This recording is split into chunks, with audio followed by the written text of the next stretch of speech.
¿Cómo está, essays? Let me share the screen right off the bat. Hi, this is Neil's Hunt Dynasty. Please like, share, and subscribe. Buy some silver, some platinum, and some crystallized osmium. And check into the critical metals and stuff like that. They seem to be doing pretty good. Here's the report on it. Category of critical minerals.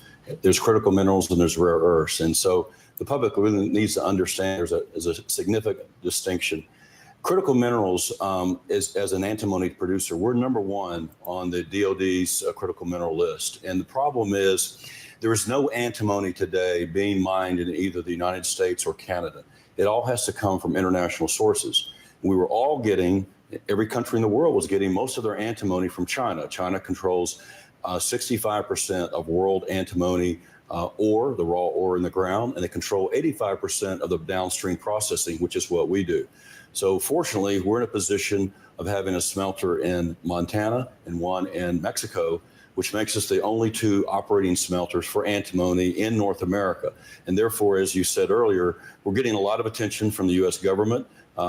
They want us to expand our operation. I think I read a report. By the way, I think that's a tell for an investment when the government is asking a company to expand because they're the only one in the northern continent of America and central continent of America that does smelting of antimony, whatever it is, this critical mineral. Sounds like they might be a good one to invest in, but this is not financial advice.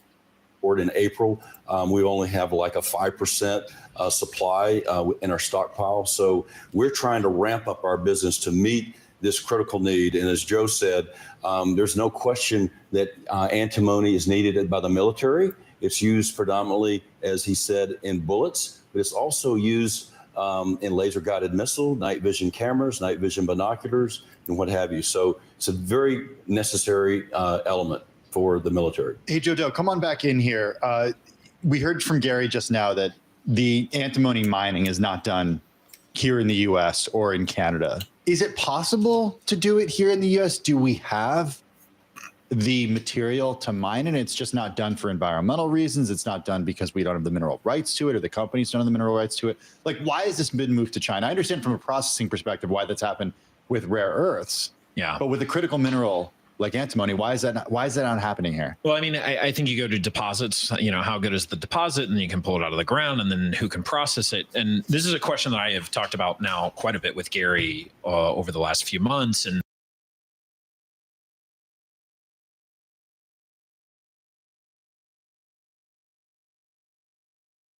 talked to your investors yesterday on your earnings call, and they asked you about the potential of beginning mining in the United States anytime soon. And you effectively told them probably it's not going to happen anytime soon. So where is kind of the upside here? We've been working on acquiring leases in both Montana and Alaska. We've acquired close to 30,000 acres of property in Alaska, and we've taken over the mountain area where our smelter is. It used to be an area that we mined some 20 years ago. So it's coming. Right now, we're held up by permitting. We filed permits in Alaska back in May. And so getting back to your question, why isn't this being done? The EPA and the federal government, whether it be the Forest Service, the BLM, native tribes, everybody tried to stop mining in the United States. And unfortunately, our laws allowed that. And that's why you see mining occurring all over the world except the U.S. It's coming back. There's no doubt this administration is very pro-mining. So basically, government regulation is what controls mining. And the government just asked these guys to increase the size of their business. That's a second indicator from an uneducated person like myself that this company might be a company worth investing in. And we have the resources. There's no question that we can meet the demand for the United States with just our Alaska properties. We have no doubt about that. And that's going to happen soon. I would think in the next 30 days, we'll be able to bring our first loads of antimony by truck from Alaska to our facility in Thompson Falls, Montana. Gary, how would you describe the conversations now with members of the Trump administration with this government versus your conversations during the Biden administration? How are they different? Well, we started talking to the Department of Defense. By the way, it says U.S. autonomy reports revenue up 160%. YOY is year over year. That is phenomenal. Back last September, this was right when China banned all antimony sales to any country in the world. And of course, our Department of Defense was getting all their antimony from China. So it raised a lot of red flags. And we've been negotiating. Wow, that is what I would call a third indicator that this company's a good one to invest in, because the Department of Defense is going to demand this critical mineral, and they're the only ones mining it. Various agreements and contracts with the Department of Defense and the DLA since that period of time. As we mentioned on the call yesterday, we're very close, we think, to announcing some things. It's not done yet, but there's definitely a mindset change addressing your question from the Biden administration to the Trump administration. For instance, we'll have to respond to a request from the DOD, and they say, can you have it to us by Friday? We give it to them Friday, 5 o'clock. And by 8:30 Monday morning, we have a red line response. It's not very often you see the government working over the weekend. So there's no question this is a high ticket item with our existing administration, and there's a fire been lit. Gary, despite the fact that you're getting a lot more attention from the Trump administration and they seem to be speeding things up, I'd still ask, what is the holdup? And I know this was a big question you got on the call yesterday with investors. They kind of seem to be saying, when are you going to get some sort of announcement from the government? What's going on? In a world of seismic change, will your business shape the future? We're in a period where contractual changes are. There was an open comment period with respect to the DLA that ended actually yesterday afternoon. So I'm very confident we're near the finish line, but it has taken an inordinate amount of time, and there's been a lot of reasons that I can't really today for that delay. But we have to make sure that whatever contract or whatever agreement we sign with the government is beneficial to our shareholders. In the first drafts, we're not, and so we had to make sure that we negotiated as best we could as the value for our shareholders, but also give the federal government. We pay taxes, we know, and so that was very necessary. Forgive me if I missed this. But is the agreement that you might be working out with the government akin to what we saw with MP Materials, which has a $400 million equity investment by the Department of Defense into the company? And we know that MP Materials is certainly working specifically in the rare earths materials area. So could it possibly be that the government, DOD, makes an equity investment in you guys as part of an agreement so that you can do what you need to in terms of ramping up either production or your facilities? So obviously that's on the table, I think, with us as well as a lot of other companies. I think we're in a little bit unique position in that we have a $450 million market cap. We have our own cash. We have our own capital. We need, more of a big brother than a huge capital investment. Now, as we ramp up this year and do the things that we've told the public we plan on doing and the DOD, I think there's a very good chance in 2026, if we want to do another smelter, if we want to do another project, we also are involved in tungsten and cobalt, two other critical minerals, then those type of opportunities exist. But what we're negotiating today and have been for the last 8 months is something different. It's very positive for our company, but it's not a direct investment by the government. Gary, I want to kind of bring people into what's at stake here, or at least what is being said is at stake. As you mentioned, the Chinese officials put an export control on antimony, which came well after so many people talked about a couple of years ago. Have you any of these effects of export controls on antimony from China? Yes, unfortunately, we have. We were acquiring material from a company out of Australia, and we were taking that material, they're 55-ton container loads, to our smelter in Madero, Mexico.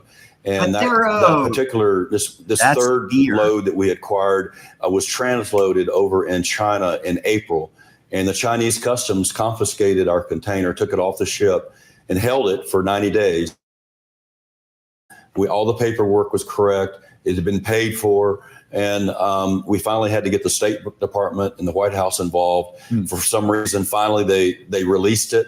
It That's showed back interesting. up in Australia, did not come to us. They sent it, arrived there about 3 or 4 days ago. It's currently on a ship to Mexico now. So from now on, obviously, whoever we buy antimony from, we are putting under contracts. They cannot stop in China because China did this for whatever reason. We know this company used to sell antimony to China. Maybe they were mad. The fact that I would say that's what's called economic World War III, and China's reacting and delayed us getting a critical mineral purchase from out of a different country that bought it from them, which is highly illegal internationally, but who's going to stop China?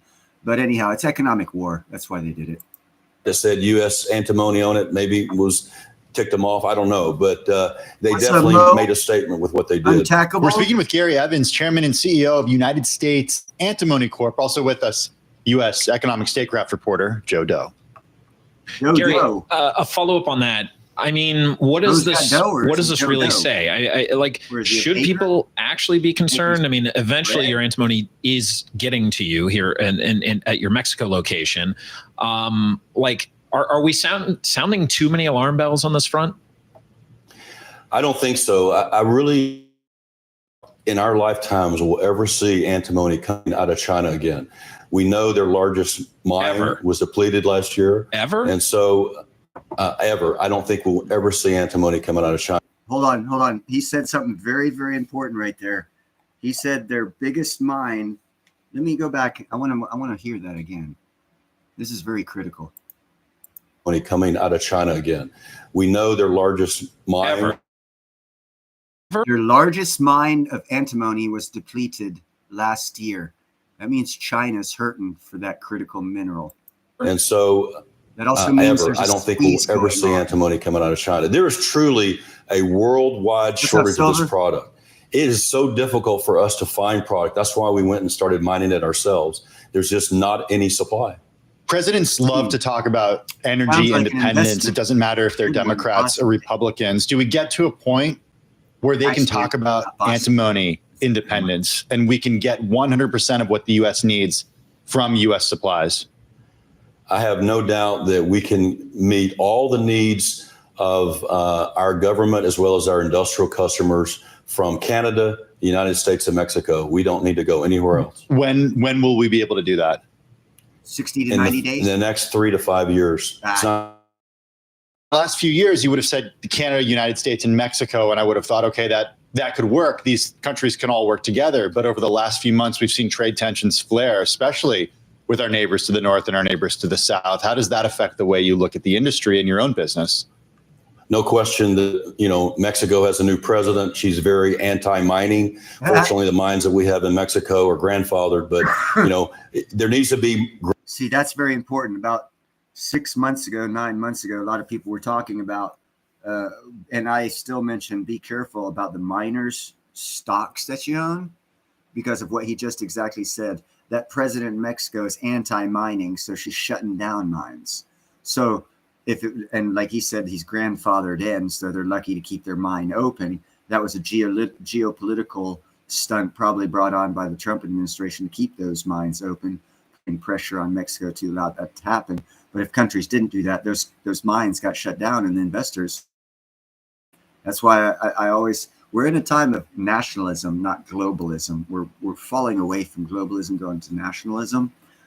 And that is always going to mean that people are going to get cut out goods and services from countries that don't follow our way of doing things. So you've got to consider that when purchasing a stock or a miner, in my opinion. Greater collaboration. Now, the DOD looks at Canada just like it was the United States. So any project we find up there, the DOD likes it and looks at it as a domiciled country. Yeah. Great. Is that as a separate country or because they want to take it over? Well, Hi, Hunter. Okay, JM. Yeah, I got your point. Basically, what I was saying is you need to invest in American mines and only in countries that will allow and continue to allow America to operate mining operations in their country if it's not an American country, excuse me. As that guy just said, they were grandfathered in Mexico, but a lot of companies weren't, and they got shut down. In the Sahel region of West Africa, Mali, Niger, and Burkina Faso, a lot of gold companies got booted out of that country. Anyone that was invested in Barrick, I did a report on it. Barrick Gold, the number one largest gold miner in the world, got kicked out of Burkina Faso because they didn't want to pay the average rate for digging up someone else's minerals. They wanted to keep, in my opinion, taking advantage of them. So that got ended, and that affected Barrick Gold and the stock price. And that's why I say you got to watch out for where the company's mining. They might be an American company, but if they're mining in Iran, bad investment. So you got to watch out for that type thing. And here is another story, has to do with, well, Mexico. And what it is the Trump administration threatened and already did put the Mexican cartels on the terror list. That allows the American military to go in there and, no matter what country, we can do whatever we want to take those terrorists out. And the governor or the president of Mexico really doesn't like us a lot. She doesn't want us around. So she said, hey, we'll pick all these fools up and hand them over to you. And we'll leave your minds open to stay the fuck out of our country. And we'll quit allowing and funding migrants to invade your country. Just leave us out of your bullshit. So they actually are very, very cooperative right now. And this is a story showing their cooperation. If I can get back to it, where is it? It's on that tab right there. Neil, press play. Extradited 26 high-ranking cartel members, including top leaders from the Sinaloa, Jalisco, and Noreste cartels to the U.S. That also includes one suspect who is accused of participating in the 2008 killing of a Los Angeles County Sheriff's deputy. Attorney General Pam Bondi writing, quote, these 26 men have all played a role in bringing violence and drugs to American shores under. How many decades have we been going after these cartels? Interesting, huh? All of a sudden we can get them all. This Department of Justice, they will face severe consequences against this. Institute senior fellow and foreign policy expert Rebecca Heinrich. She joins us now. Rebecca, good morning. You think she's German? Good morning. From what individuals, cartel members, or leaders, I believe that the U.S. promised to seek the death penalty in order, as part of the deal, to get them here. What's Mexico's? What is their incentive to send those folks here? Well, if you remember, when the Trump administration designated the cartels as a foreign terror, obviously the Mexican government got incredibly nervous about that because that gives incredible power to the U.S. government to pursue the cartels. So the Mexican government is now cooperating with the U.S. government because it does not want U.S. forces going into Mexico to take care of the cartels, which have been a direct threat and have been terrorizing Americans, in which this administration is clearly not going to. Okay, basically, I know you guys are hearing what she's saying, but what is actually going on is the president of Mexico was elected by the cartels, and she was put in power by them. And what happened when Trump made them the cartels a terrorist group, that bypasses the Mexican government's need to know what we're doing, because that meant that all of their drug operations and all that money would be taken away. So what they're doing right now is they're not ending the drug operations. What they've done is they conveniently grabbed all the heads. They put the lieutenants in charge, turn over the heads, and it's business as usual. And we have a feel-good moment. But that's what's going on. To talk. Encouraging about this is the collaboration now between the U.S. government and the Mexican government, so that, the Mexican government doesn't get any more of the direct kind of ire and attention from the Trump administration. Yeah, a major win for the Trump administration, because the last place these 26 cartel leaders would want to be is in U.S. custody. And our relationship with Mexico is unique when it comes to trade and also immigration. The timing of all this, what do you think about that and why this is happening right now? Well, of course, President Trump is also threatening increased tariffs against Mexico. But really, Mexico still wants to be considered an ally of the United States. And in that in that press release that the Trump administration released designating the cartels as a foreign terrorist organization, it developed in there, in that release, the connection between the Mexican government and the cartels, saying the Mexican government cannot tolerate the cartels. It certainly cannot enable and be enriched by them. And there's been a U.S. concern increasingly that the Mexican government's not cracking down on the cartels and, in fact, is becoming enriched by them. So it's the combination, I think, of the U.S. government threatening increased tariffs and also taking a more adversarial look rather than a look of an ally and a trade partner. Isn't that the southern way to border to look at across them? the sea. In just a few hours, President Trump will join an emergency call with European leaders. They're calling it an emergency call. This is ahead of Friday's meeting with Vladimir Putin. Here's Caroline Levitt yesterday on the Trump-Putin showdown. The president has deep respect for all parties that are involved in this conflict and are trying to bring this conflict to an end. I think this is a listening exercise for the president. Look, only one party that's involved in this war is going to be present. And so this is for the president to go and to get, again, a more firm and better understanding of how we can hopefully bring this war to an end. We also have Ukrainian President Zelensky warning of Russia's intentions, writing, "We all support President Trump's determination, and together we must shape positions that will not allow Russia to deceive the world once again. We see that the Russian army is not preparing to end the war. On the contrary, they're making movements that indicate preparations for new offensive operations." There's a lot to this. The focus on this, I guess the German chancellor kind of headed this effort, and they want to get in front of Trump before Trump gets with Putin. Is it really that the world thinks Putin's going to take advantage of Trump, or why is this an emergency call? I think that you're just going to have Europeans obviously express to President Trump. That's not what my report's about today. We're not talking about Putin. We are talking about Wrong, the city in Texas named Wrong. And there's a city named Texas and named Wrong. That's where I got the t-shirt. Kind of weird. Where do you live? Wrong. What? Oh, I live in Wrong. What do you mean? Yeah, Wrong, Texas. It's the Wrong Texas, or you live in Wrong, Texas? No, it's the Wrong Texas and Wrong, Texas. Sorry, I'm making fun of Texas. Okay, here is this is China Observer. Give them a heads up, a thumbs up. China's largest monopoly is rapidly collapsing. Sherman embezzles $125 billion out of China. I bet that hurts their economy. Let's see what they got to say about it. Profitable industry in China? Most people would assume it's the real estate or finance industries, but they'd be wrong. The most profitable industry in China is the oil industry. However, this sector is now rapidly collapsing. Let's watch this video first. Russians were stunned when they saw the price of gas in China. What, 7.9 yuan per liter? Are these people out of their minds? Who knew gas could be this expensive? Now let's look at filling up with 92 octane gas for just 203 Kazakhstani tenge per liter, which is less than 3 yuan. This is from a China petroleum gas station in Kazakhstan. Can you believe it? Gas can be this cheap. But here's the kicker. China's gas is so expensive, yet the industry is losing money. Why is that? Are they trying to force me to buy an electric car? Let's see what some online users are saying about it. Chinese people never deceive video foreigners. showing, huh? I've quit smoking and now I'm thinking of selling my car. Okay. It's bad enough. They don't want, oh, yeah. YouTube obviously didn't want me to show you the thing about China's prices on gas is higher than California's. So let's go to another story since they didn't like that one. Oh, here's a good one. This will be real fun.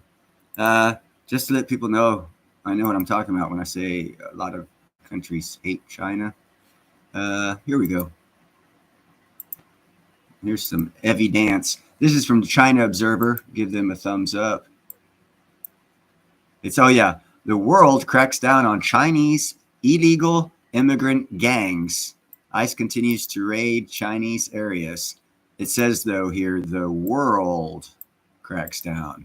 Let's see what the world's the doing. Italian police launched a nationwide Okay, well, we're starting off with the Italians and a national raid on a whole bunch of illegal Chinese operation to target Chinese mafia forces.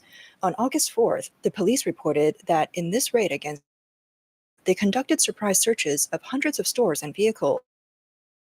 People. The charges included drug trafficking, prostitution, and aggravated robbery. Aggravated robbery refers to robbery with specific malicious circumstances. According to Reuters, Andrea Olivedese, an official responsible for organized crime, mentioned that the raids spanned across 25 provinces, including Milan, Rome, Florence, Prato, and Catania. The police also reported 31 people for judicial investigation and seized about 555 grams of methamphetamine, equivalent to 5,500 doses. They inspected hundreds of shops and vehicles during the operation.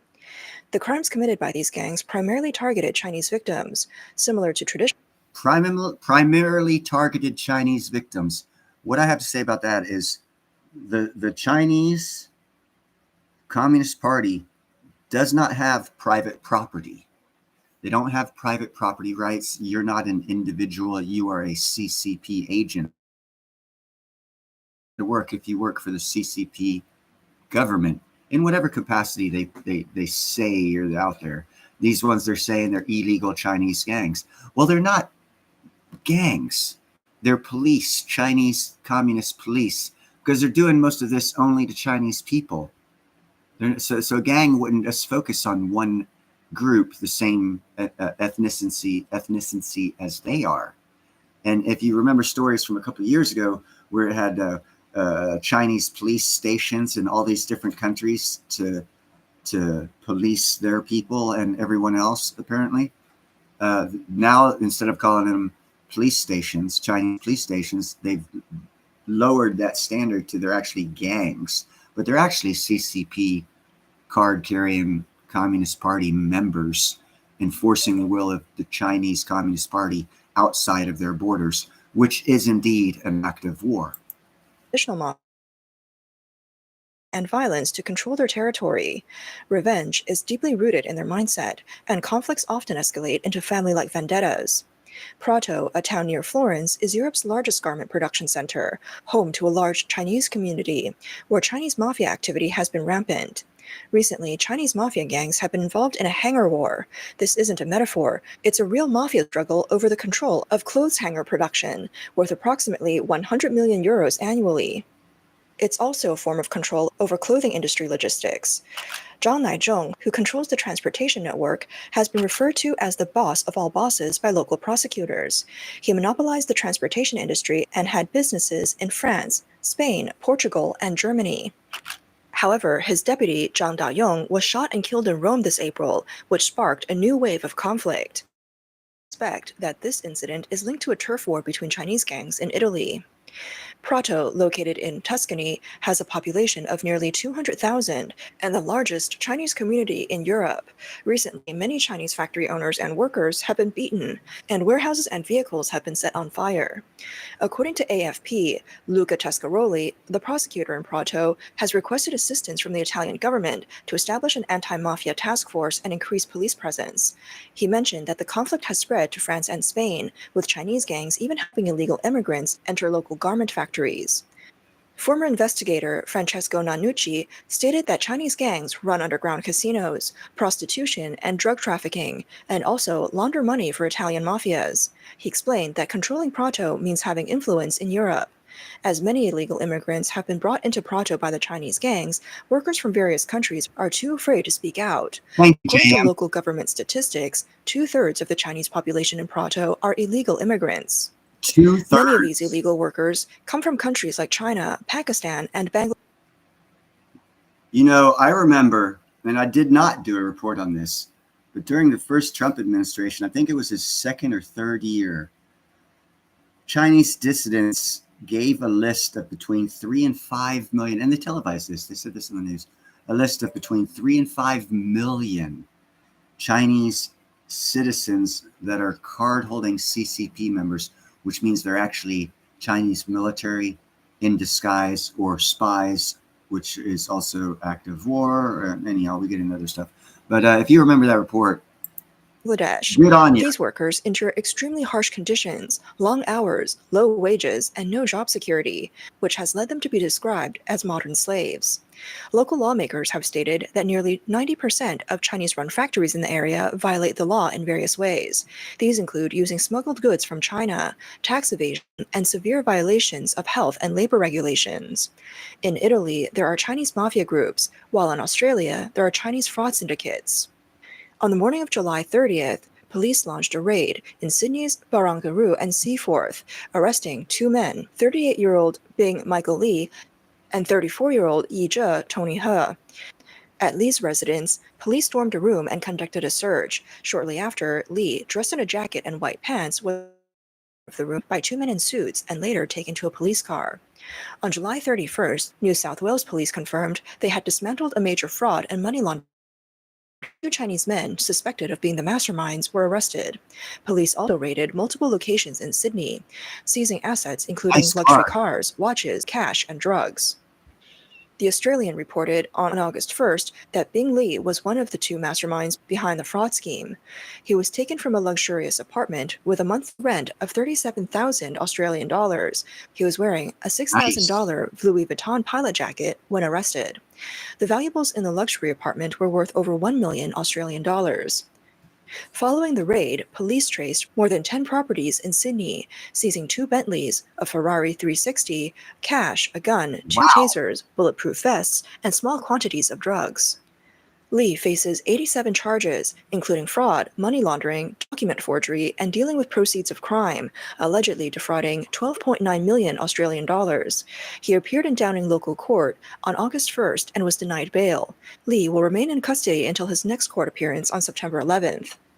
Another Chinese man is facing 107 charges, including involvement in a criminal group, 100%. fraud, and handling criminal proceeds, with an estimated fraud amount of 4 million Australian dollars. He appeared in Manly local court and was also denied bail. Reports from Chinese news space revealed that police even found large amounts of RMB cash in one property. The details of the operation show that the total value of the luxury goods and assets seized exceeded 20 million Australian dollars, and the total frozen assets related to the fraud group have now reached 38 million Australian dollars. The fraud syndicate is accused of illegally stealing the personal information of over 33 people and using it to obtain car loans from several car financing companies in Sydney. They bought luxury cars like Tesla, Mercedes, and Ferrari, defrauding these companies of at least 30 million Australian dollars. However, when it came time for repayment, the lenders realized that these were phantom loans, and the individuals listed as borrowers were completely unaware. After the 30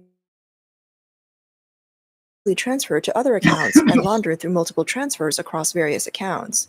In June this year, police arrested a 26-year-old Chinese man who was suspected of making several transfers, handling a total of 3.8 million Australian dollars. However, he was not the actual mastermind of the fraud syndicate.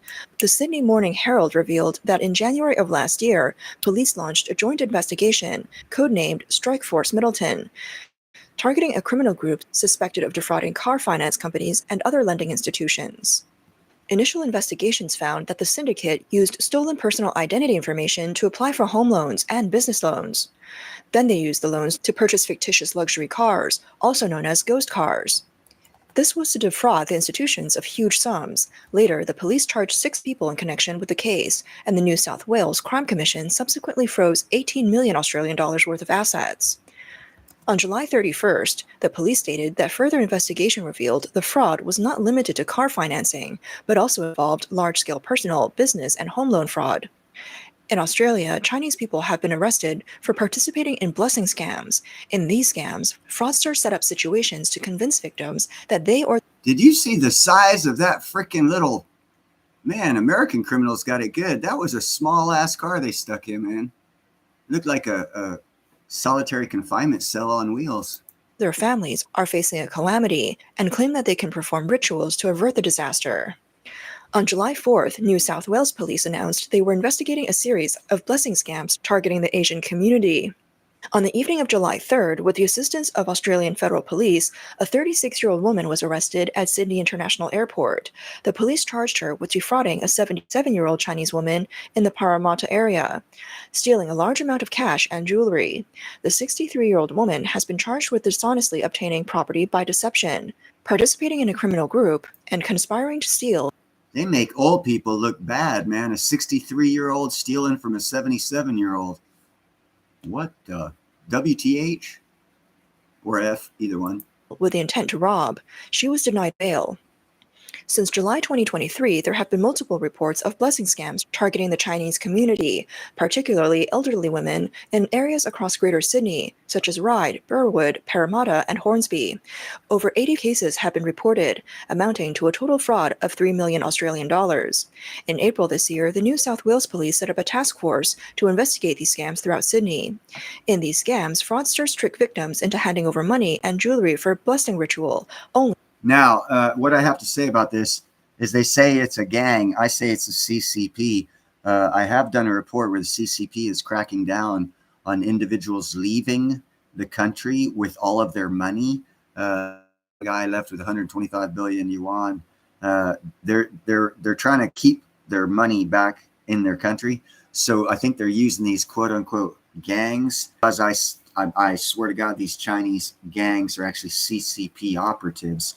All of that's going back into China because China's hemorrhaging cash right now, and they need all that money to go back in. So they're probably sending these CCP cops, calling them gangs, to hit the old Chinese women with their wealth and get it back into China. Their CCP is terrible a terrible government. To swap out the items. The scammers then instruct the victims not to open the bag containing the items for several days, preventing them from realizing the deception immediately. Yeah, The police are urging the Chinese community, especially elderly individuals, to avoid trusting strangers who approach them under the guise of looking for Chinese medicine or seeking blessings. These are often the starting points of the scams. The public is advised to avoid engaging in prolonged conversations with strangers, not to follow them to any locations, not to invite them into their homes, and never to give money or jewelry for supposed blessing ceremonies. In Australia, Chinese individuals have been arrested for their involvement in fraud, while in the United States, Chinese individuals have been arrested for illegal marijuana production, leading to fatalities. See, there it is On again. August 1st, the Los Angeles County District Attorney announced the arrest of 6 individuals involved in an illegal marijuana extraction case of 5 people in 2023 and 2024. 2 of the Chinese masterminds have been charged with murder. The incident occurred on October 9, 2023, at an illegal marijuana oil extraction lab in Irwindale, Los Angeles County. There, an explosion and fire led to the deaths of 3 individuals, 35-year-old Guang Qifu, 39-year-old Xing Shen, and 35-year-old Qi Qiang. A 4th person, 47-year-old Yi Luo, managed to escape the fire but died in the hospital later that evening from severe burns. Investigations revealed that all 4 were lab workers. The lab was run by 53-year-old Ted Chen from Temple City and his partner, 55-year-old Han Qianqiao from Rosemead. In November 2024, another deadly accident occurred at a different illegal marijuana lab in South El Monte. Warden Tony Sakarin died in a fire. Despite these deaths, Chen and Zhao continue to illegally produce and distribute marijuana products. In late July this year, a large-scale joint search operation. Search warrants were executed, and officers raided the suspects' residences.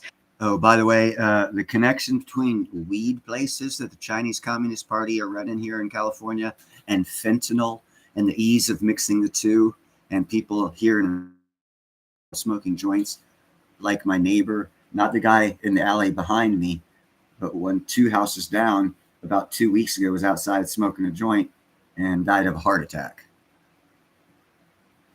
Chinese weed places, Chinese fentanyl, American deaths.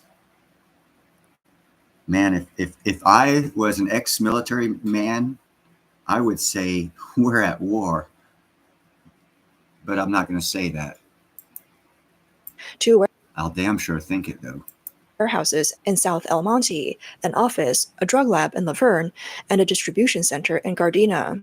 During the operation, authorities seized a large amount of illegal marijuana products, including highly concentrated marijuana crystals, brightly packaged marijuana products, and bags of waste and discarded marijuana from the production process. And by the way, I grow my own. so I don't have to worry about that crap. The total haul is estimated at 27 tons, with a market value exceeding 100 million US dollars. Qian has been charged with 5 counts of murder, 1 for multiple murders under special circumstances, and 2 counts of arson causing bodily harm, 8 counts of manufacturing controlled substances, and 3 counts of using a property for the sale and use of controlled substances. If convicted, he faces a maximum sentence of life imprisonment, without the possibility of parole, but no death penalty. Zhao is 100%, facing Daryl. charges of murder, arson causing bodily harm, 8 counts of manufacturing controlled substances, and 3 counts of using a property for the sale or use of controlled substances. If convicted, he will also face a maximum sentence of life imprisonment. In addition to Ted Qian and Han Juanchao, police also arrested 4 workers involved in drug production: 36-year-old Xiao Longdeng, 61-year-old Cheng Yanshu, 30-year-old Christopher Reyes, and 35-year-old Frank Herrera. The 4 individuals face charges of conspiring to manufacture controlled substances, with Xu facing an additional 2 charges of drug manufacturing. According to the indictment, Xu faces a maximum sentence of 8 years and 8 months, while the other 3 face a maximum of 7 years each. Los Angeles County District Attorney Nathan Hochman stated in a press release that this case highlights how the illegal marijuana business puts greed ahead of the safety of workers and neighbors, leading to fatal and disastrous consequences. By the way, you would think this is a bad thing for the national legalization of medical marijuana. But if you understand psychology the way I do, or I think I do, even though I'm not trained, I believe I do, so I can't say I do, just think I do. What you're going to find is the argument's going to be made for the legalization of medical marijuana, because by keeping it illegal or as class 3, it facilitates the operations that these CCP members are doing here in America. If they reschedule marijuana and make it a class 3, these operations that we're hearing about right now will be negligible, because they won't have any relevancy for profit margin or distribution of whatever they're wanting to distribute, or whatever money they want to gather. They will not be able to if it's legally rescheduled as a Schedule 3 instead of a Schedule 1 drug under the federal regulations. So that is actually what's going to happen here shortly in America. While marijuana may be legal in California, this high-risk illegal activity is still unlawful. This case is one of the largest illegal marijuana operations in Los Angeles County. The 2 main suspects, Ted Qian and Han Chuanchao, were already involved in drug trafficking, but their disregard for human life resulted. This news has shocked the Chinese community in the United States. However, the issue that has been gaining significant attention in the Chinese American community recently is increasing arrests of illegal immigrants. As discussed in previous videos, the U.S. Immigration and Customs Enforcement has raided Chinese communities, shutting down several underground nightclubs. Around 2,000 Chinese illegal immigrants face deportation. A joint study by the Asian American Studies Center and the Center for Neighborhood Knowledge at UCLA found that the number of Asian individuals arrested by ICE is 3 times higher than it was in the same period last year. It makes up the largest group, and the numbers are expected to continue rising. Okay, hold on a second here. How the hell did so many Chinese people come up through the American border and not be from Central or Southern America? Dun, dun, dun. I'll let y'all think about that one. Hear these numbers again, though. We'll let you hear these numbers again. Higher than it was in the same period last year. Hold on, that wasn't far enough back. Neighborhood Knowledge at UCLA found that the number of Asian individuals arrested by ICE is 3 times higher than it was in the same period last year. Among Asians, the Chinese community makes up the largest group, and the numbers are expected to continue rising in the second half of the year. Wow, and here everyone thought they were going after the Hispanics and we were going to be racist and only go after the brown people. I guess everyone was fucking wrong. Huh? Between February and May, the proportion of arrests involving Asians increased from 1.8% last year to 2.6%. The increase was particularly significant in late. In the first week of June alone, the number of arrests was more than 9 times higher than the same period last year. Of those arrested, 30% were from China, 26% from India, and 15% from Vietnam. The Chinese were arrested in Western countries. However, in February of this year, Chinese nationals were also arrested for crimes in Japan. On February 12, the Tokyo Metropolitan Police Department's International Crime Division announced the arrest of 3 Chinese nationals, including 37-year-old executive Wang Minglin, for allegedly laundering criminal proceeds from investment fraud via social media, in violation of Japan's organized crime punishment law. Lin and the others are believed to have been involved in a money laundering scheme for a criminal organization operating out of China, Taiwan, and Vietnam. The suspects communicated in Chinese, and the Tokyo Metropolitan Police suspect that a Chinese gang was involved in the fraud. Okay, I can tell you right now, just because I know a little bit about history, one thing you do not want to be in this world is in a Chinese gang in Japan doing illegal things. Because those sons of guns have been hating on each other for, I don't know,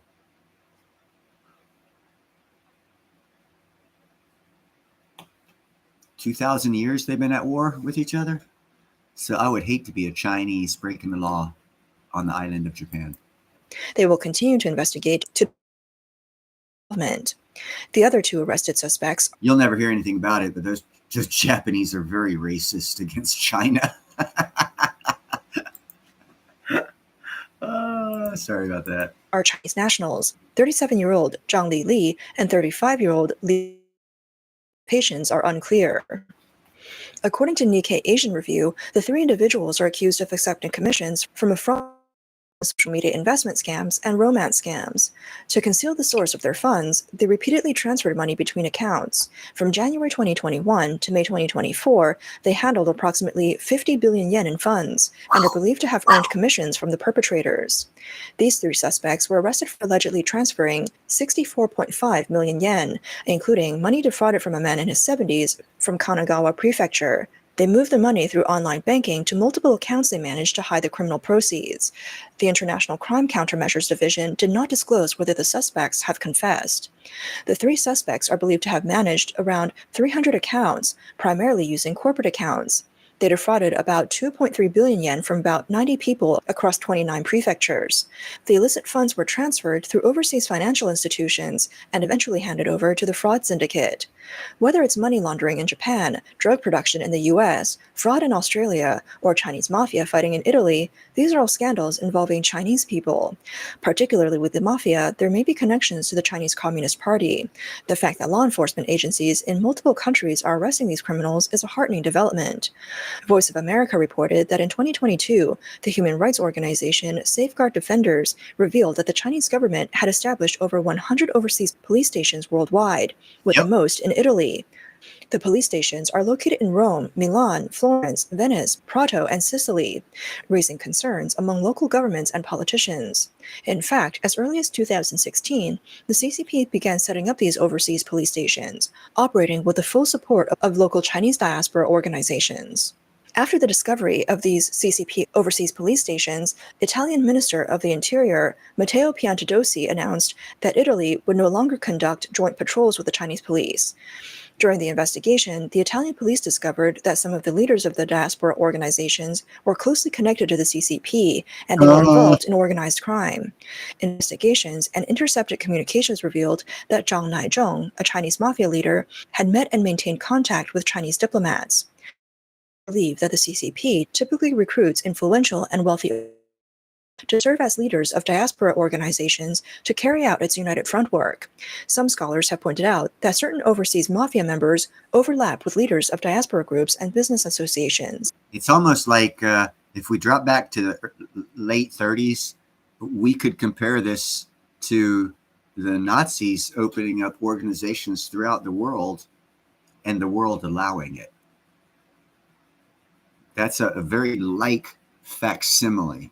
That is why I'm very happy that the world has finally read Dietrich Bonhoeffer's Theory of Stupidity, because that's why I've been telling people for a couple of years to read that, get aware of what it says, go outside and stop it from happening in your neighborhood, because it's happening. Luckily, a lot of people are doing that, and this report tells me the world is doing that, and I love that. Which may have connections to the CCP's United Work Front. In some cases, mafia forces may be mobilized to maintain order within the diaspora community or exert pressure during specific events. Yeah, no, dude, silver. Let me go this way. I don't know if you'll know this or not. You have like Japan and then China, the actual island of Japan and China. For thousands of years, the Chinese would build boats and go across, and there would be a few samurai clans that would stop them successfully, and monsoons. And the Japanese claim their gods created these monsoons that killed off the Chinese fleets because they actually should have taken over Japan. But there is a crab in those waters, and it's only located in the waters between Japan and China. And if you pick the crab up and you look at it, the backside, it looks like the outline of a samurai headdress. No shit. JM, you're good at Googling. Check that one out. There's actually a crab that when you turn it over, it resembles the old Japanese samurai headgear, headshot of a samurai. And the Japanese religion, I guess, claim it to be the souls of the samurai that died protecting Japan from China for millennia. So yeah, they have a long history of hate between themselves. I don't see why I was muted, man. Something's messing with my my stuff because I haven't all my little numbers here say I'm live. I'm good transmission of Wi-Fi, signal's good, sounds good, video's good. Thank you very much, JM. This is not StreamYard, so I cannot highlight what JM's saying, but that's the crab.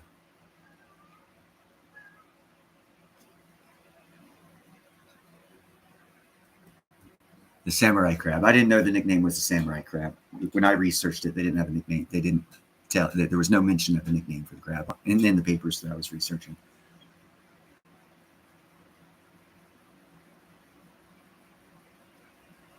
It's weird. That's maybe when I'll have to buy another computer. This is like maybe 2-3 years old.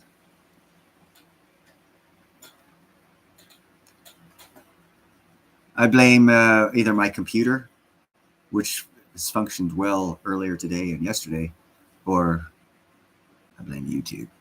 Google, they're Democrats. Damn them Democrats. Like that guy from Planet of the Apes. Damn them apes. Damn them apes. That was a quote from a movie. I don't hate apes. I'm sorry, guys. I don't know what I can do about that. All of my settings are set to the same settings I've always had them at, and I've already checked it. And I could turn up the volume, but I don't see what that would do for anything. But there, I turned up the volume a little bit. Sorry, it's cutting in and out, guys. I hope it was some good information that you were able to get, and I hope it doesn't cut out on the... Oh, goodness gracious. You're going to love this one. I got two more videos, but this next one's going to be awesome because I know all of you guys are into money, coins, stuff like that. So what we'll do here, this is Deep Origin. He's only got 2,600 subscribers. I'm going to give him a thumbs up. From barter to coins, the crazy story of money that you did not know. This is cool. From just one country. It evolved in different regions independently. The earliest known form of money, not coins, but standardized trade items, was ancient Mesopotamia around 3000 BCE. Hey, what's up, where people used Pseudoscience? silver, barley, and clay tablets to record debts. The first known minted coins came later, from Lydia in modern-day Turkey around 600 BCE, made from electrum, a natural gold-silver alloy. Why money was created? Before money, people used barter, trading goods directly. But barter had a problem, the double coincidence of wants. Example, if you had wheat but needed shoes, you had to find a shoemaker who wanted wheat. Money solved this by acting as a universal medium of exchange, storing value over time, making trade faster and easier across large groups. Before money, humans traded goats for grain and shells for silver. But one ancient kingdom changed everything with the world's first coins. Before money existed, humans lived in a world ruled by barter, the direct exchange of goods and services. Imagine a small farming village where a baker needed a new spear and had to find a hunter willing to trade. The hunter, however, might have no interest in bread. This simple problem, known as the double coincidence of wants, made trade slow and frustrating. For thousands of years, this limitation shaped human economies. But slowly, a solution emerged, one that would revolutionize the way we live and connect forever. The story of money's origin does not start in one single place, but unfolds across ancient civilizations, each contributing a vital piece. The earliest clues lead us to Mesopotamia, the land between the Tigris and Euphrates rivers, often called the cradle of civilization. Around 3000 BCE, as societies grew larger and more complex, simple barter no longer sufficed. Instead, people began to use commodities as a medium of exchange: silver, barley, cattle, and even finely crafted pottery. In Mesopotamia, merchants and traders used silver rings and bars as a standardized measure of value. But it wasn't just about the objects themselves. Okay, as I just put in the chat there, I have abalone, and they're used in jewelry. And we have an artisan area here, a real big artisan area in this town. And there's a lot of artists that'll buy the abalone shells. So when I used to go out abalone diving to get the meat of the abalone, which is about $120 a pound, pretty expensive stuff, the shell has like a mother of glazed pearl, and inside shines different colors. I could take that seashell, and get money for it. And 2018 was last year I did that. So today, believe it or not, you can still collect shells, seashells, and trade them for money. So therefore, technically, under the principles of the show we're fixing to see, in the basic premise of economies and economics, seashells, certain seashells are equivalent to money. Just wanted to throw that in there. It was also about the records. Clay tablets, inscribed with cuneiform writing, kept detailed accounts of debts and transactions. This early form of accounting was critical. It created a system where promises of future payment or credit could be trusted. This is one of the earliest steps towards what we recognize today as money. But why silver and why barley? These commodities were not chosen randomly. Silver was rare, durable, and divisible, qualities perfect for storing value. Barley was essential food, meaning it had intrinsic worth to the society. This dual use of commodities as both currency and practical goods reveals a key insight. Early money was tightly linked to the everyday lives and needs of people. Fast forward a few centuries, and we find ourselves in the ancient kingdom of Lydia, located in what is now Western Turkey. Here, around 600 BCE, a groundbreaking innovation took place: the world's first minted coins. Unlike earlier trade items, these coins were small pieces of metal stamped with official marks, guaranteeing their weight and purity. The coin, a natural gold-silver alloy, provided a trusted, portable, and standardized currency. The Lydian coins were an instant success. Suddenly, trade no longer depended on bulky bars or complicated accounting. Coins could be carried in a pouch, used in markets, or stored as wealth. This innovation quickly spread across the ancient world, influencing Greek city-states, Persia, and eventually Rome. But money was more than just a tool for trade. It shaped society itself. As a measure of value, money enabled economies to grow beyond simple village exchanges. It made specialization possible. Farmers could focus on crops, artisans on crafting, and merchants on trading, all relying on money to facilitate their interactions. So basically, what it took to build our civilization successfully was a common belief system in the value of something to trade for goods and services. It's that freaking basic. However, the journey of money wasn't smooth or universal. Different cultures experimented with various forms of currency. In China, for example, early money included cowrie shells, and later, the invention of paper Shells. money during the Tang and Song dynasties revolutionized trade in a different way. Meanwhile, in parts of Africa and the Pacific Islands, unusual currencies like large stone discs Quit spamming at 79. Hey, what's up, girl? or feather money held a unique cultural and economic significance. Returning to the West, the Roman Empire developed a complex monetary system with gold, silver, and bronze coins circulating throughout the vast empire. This allowed unprecedented economic integration, but also revealed one of money's vulnerabilities: investment.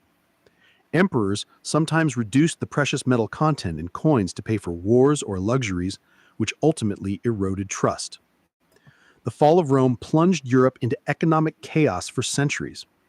During the Middle Ages, money was scarce and barter re-emerged, but the seeds had already been planted. Gradually, trade routes reopened, markets expanded, and coins returned.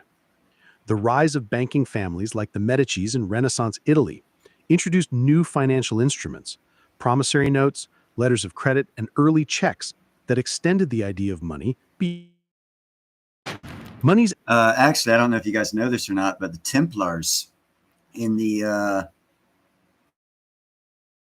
late 1080s, actually, no, excuse me, it would be the 12th century. Let me get my statements more accurate. Sometime in the 12th century, after they had taken the Holy Lands, there was still a lot of raiders in between Europe and the Holy Lands. And the only way to travel was by sea or by horse or by land. And most of the places by land got raided, and they never got to the Holy Lands with their goods and product and whatnot. So what the Templars did was they gave them, the Templars would take the treasures and the goods and the golds and the silvers, giving them a promissory note of the value of 90% of their goods and services. And the Templars would do one of two things. Either if they had to go by land for other reasons, they'd put a small army together and escort them by land, or they'd take all those treasures by sea to the Holy Land. And when the people got there, they would have these notes, these letters, and that would prevent raiders from hitting the caravans because they found out all they had was notes. They didn't have any silver, gold, or precious valuables, so they quit raiding the pilgrims going to the Holy Lands. And it was a 10% charge that the Templars put on, creating the credit system that we have today. Evolution accelerated with the Industrial Revolution. New technologies and growing global trade demanded more efficient monetary systems. Central banks emerged to regulate currency, stabilize economies, and control money supply. Paper money became widespread, backed by government authority rather than precious metals. But even as money modernized, the fundamental challenge remained: trust. What makes money valuable is not the paper or metal itself. Others will accept crime, why governments guard their currencies fiercely, and why financial crises can ripple across. Got a couple things to say about that. That's why if you rob a bank to get cash illegally, you'll get more time in jail than if you murder someone. It's always been like that. The judicial system values money over life. Just a heads up. If you hadn't already put that one together, it's in the court records. You can look at the amounts of time multi-murderers, and there's no comparison. The guy who robs a bank gets a lot more time. Across the world. Today, we stand on the edge of another transformation. Digital currencies and cryptocurrencies like Bitcoin challenge traditional money's role. They promise decentralized control, transparency, and global access, but also raise questions about security, regulation, and the very nature of value. The story of money is ultimately a story of human ingenuity, a constant effort to create order, fairness, and efficiency in the complex web of human exchange. From Mesopotamian silver bars and clay tablets to Lydian coins to digital cryptocurrencies, money reflects our changing societies, values, and dreams. And that right there is very important. To keep to an old system, you value old ways. To advance, you have to have new things. That's why, in my opinion, and from what I'm visually seeing, it appears to be this way. There's going to be a digital overlay onto our physical economy, which is going to expand the whole economy. And it's going to be the new, just like from what I believe, from 1836 to 1862, when banks created their own money in America, and Americans were more prosperous because banks competed for customers, to where now banks treat us like liabilities. So you get a higher interest rate on loan and lower interest rate on savings, where if they treat you like a customer, you get a higher interest rate on savings and a lower interest rate on loans, as a quick example. I mean, I believe that'll go on for 25, 27 years, which is approximately the same time that Judy Sheldon had said in one of her interviews it would take between 20 and 25 years to unravel the fiat currency web to where we could truly be on a gold-backed system, which is a solid and sound system, I agree. But it'll take a while to do that. So the intermediate time, we're going to have a system overlapped, digital system overlapped onto our physical system for about 25 so years, just like 1836 to 1862. What's up, Spot? Go back to sleep. I'll turn the lights off to keep you asleep. Shh, be quiet. So it's going to go for about 25 years and during that 25 years, it's going to be considered the golden times, if that sounds familiar to you from anyone who's like been a president or anything. It'll be like the golden times for America, where there'll be higher wages. New technologies will make it very possible to make money staying at home. So only one person will have to work. The other person will be able to stay at home and make money. I mean, the web already does that anyhow. Times are changing is what I'm saying. And the digital economy is already here through like what I'm doing right now, podcasting. If I was successful at it, there would be ads and, over like every 20 minutes to throw in an ad and every monetization and everything. A way to make money digitally, because we're doing this via video. I'm not actually doing any physical work. I'm not making anything. I'm not producing anything.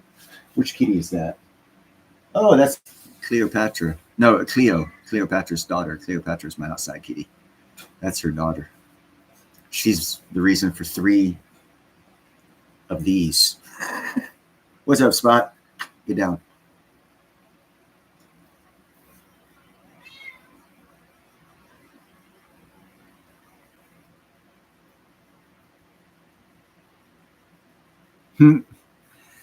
But anyhow, sorry, Babby. Sorry, get down. Yeah, I'm glad I was able to find that thing on money and how it actually started. And let's see. You can stay. If you want to get down, we're going to have issues. You got to stay at face value, bro. Face to face. We're on video. Okay, I'll do one more video. Here, this is a shorty. Oh yeah, I train them well for being so young, except they always stick their butt in my face. I don't know if I should be insulted or, I'm kidding.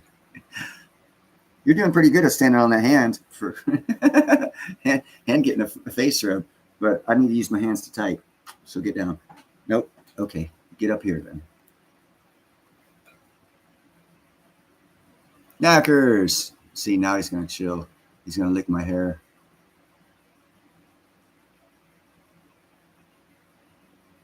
Yeah. But anyhow, let me get to this. This is a small one, short video, not long. It's like 3.5 minutes. It's Ernest Roetz. He's got 71,000 subscribers. Trump administration issues damning report on South Africa. While we in South Africa were sleeping, the American government issued a damning report on the situation in South Africa. The report was published by the Bureau on Democracy, Human Rights and Labor within the State Department DC after having visited South Africa and having had a variety of engagements with stakeholders in South Africa and, of course, investigating the matter on their own behalf. The report concludes that there was a severe deterioration of the human rights situation in South Africa over the last year, that the human rights situation has significantly worsened. It describes the Expropriation Act in South Africa as substantially worrying. It finds that the economic freedom fighters are encouraging farm attacks, and it concludes that the Afrikaner people and other ethnic minorities are being targeted as a result of the deterioration of human rights in South Africa.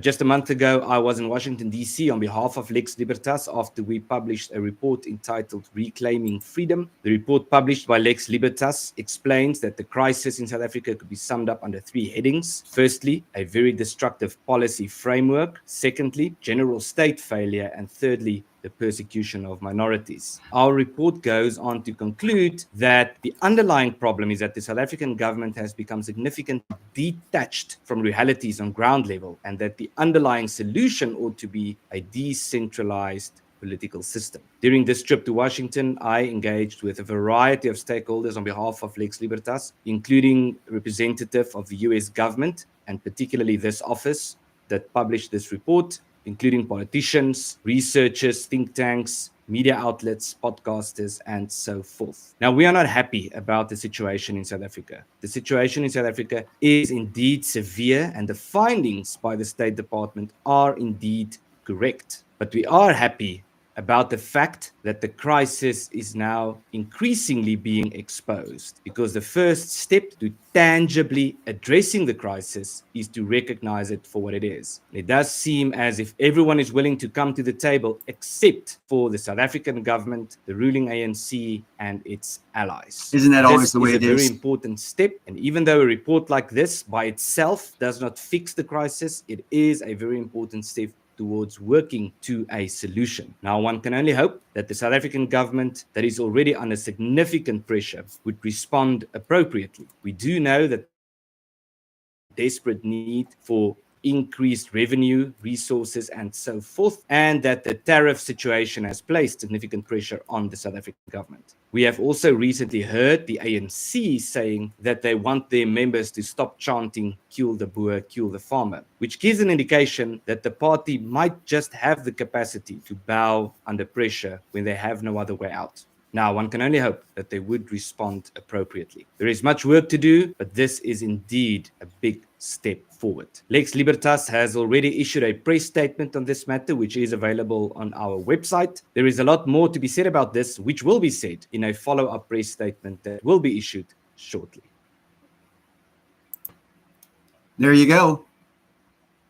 Let you know what's happening. By the way, that country is where most of the platinum comes from.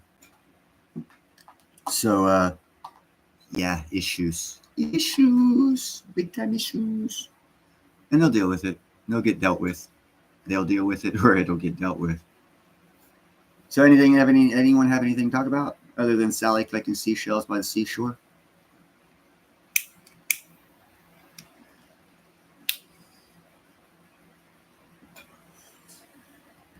Yeah, I would keep an eye on the platforms that the DeFi projects launch off of Solana, ETH. There's a couple others. And then if you want to make, bigger than like a 10x or something, you look to not the platform, but the projects launching off that platform. And you determine which platform is going to go up the most. That'll determine if your DeFi projects, which ones will go up the most because of an acceptance level, which is partially what that video I was showing on how money started as bartering and through time it became other things. Same principle as 5,000 years ago. It's just more technical because it's digital, and that's what people have to wrap their heads about. But basically, it's the same as 5,000 years ago. It's that simple of a thought process. We make it more difficult by thinking it through, but you should actually make it more difficult when you think it through. What do I think about the price of rice in China? I think if they added crayfish to their rice fields, they would increase their yield by, or their profit margin by about 300 to 500%. Other than that, who cares?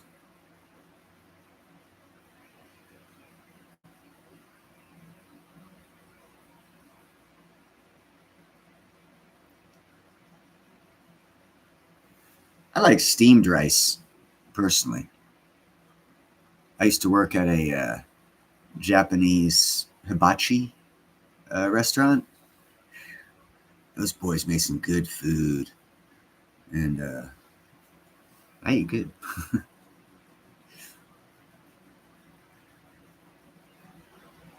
But yeah, crypto, if you watch Economic Ninja, he's got a group he's teaching about how to make money on this crypto.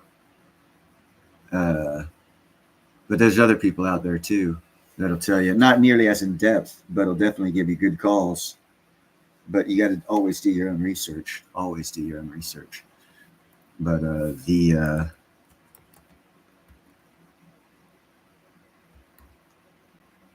nope, wrong one. There we go.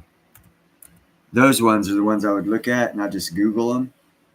Those ones have been accepted and regulated worldwide to be used on a digital format as an exchange for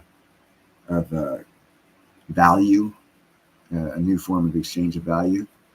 The ISO compliant cryptos, literally are not cryptos. They're not decentralized. They're not unregulated. But we won't have that conversation. It's still a digital format that's taking over and going to advance our economy into the future. Brighter or not, that always depends on the individual. Hey, Rugger. And that's what I say about AI too. Let's see, which one is that? Oh, okay, we got two up there. Harley and I think that's, who is that? Blondie, Harley and Blondie. That's Blondie, and then Harley is right here.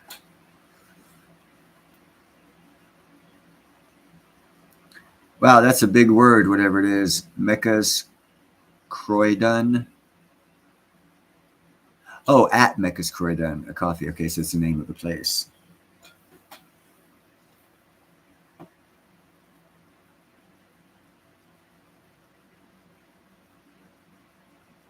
Rice is always good to stir. You have to worry about those bugs that get into rice, though. Some sort of, it's not a mite, but it's some sort of a beetle or a small bug that gets into rice. So you got to make sure it's sealed, vacuum sealed. I'll pull it out.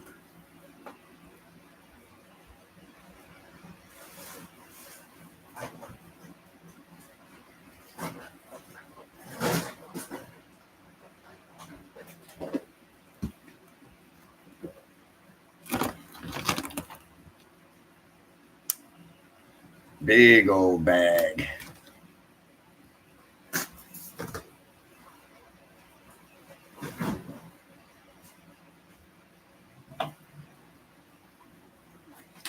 So yeah, I got rice for one person, and I got tons of tuna in the can. I go by the guys that I buy it for the outside and inside gats, but I get like about 6 or 8 cases a month. And if there's ever a shortage, guess who goes back on the cat foods and who gets the tuna?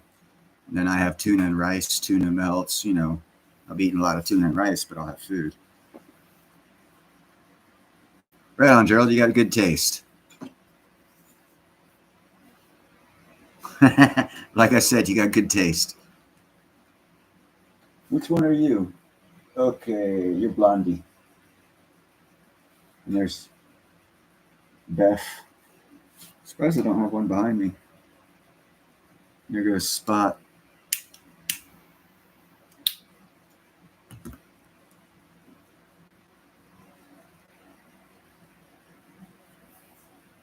No. What I will do though is I could put the cats out there, and then shoot the people that come to get the cats, take all their equipment, and barter it for food for me and the cats, and also teach people a lesson: don't fuck with my cats.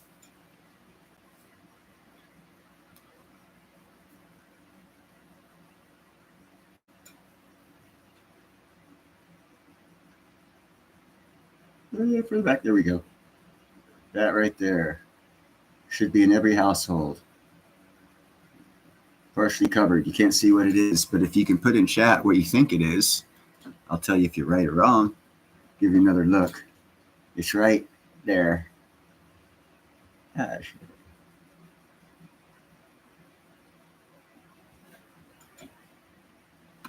And yes, I do have jeans covering the bottom part of it, so it can't really be identified on a video unless I point it out.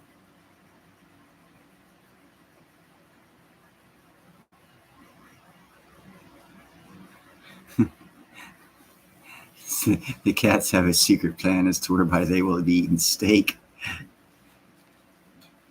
Yes, it is true. And now let me ask you a question. If you die in a cave with 5 people that collapse and 4 of them die and you're the only one there and there's no food, will you die of starvation?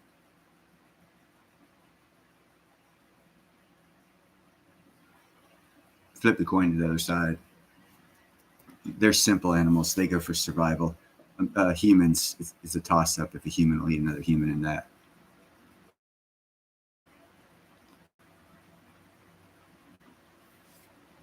I personally, I'd starve.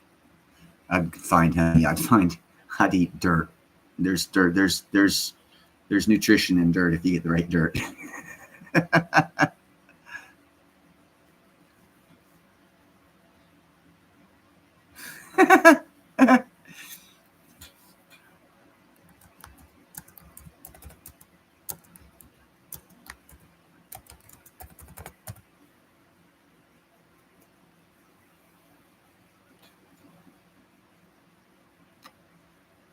Just look at my shorts. I have more than 8 inside and more than 8 outside. And I tell you what, if you get to know your local wildlife and become familiar with them, like that one right there, even though it's not wild, they're inside.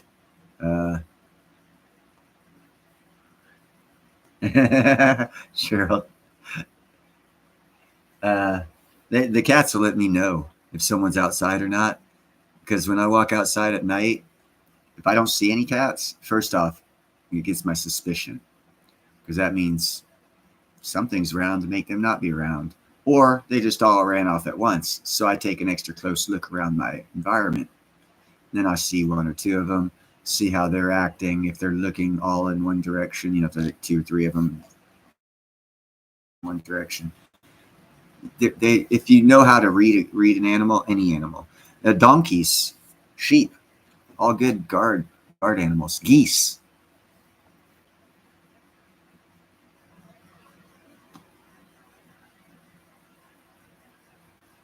I'll send you pictures of haggis or spotted dick.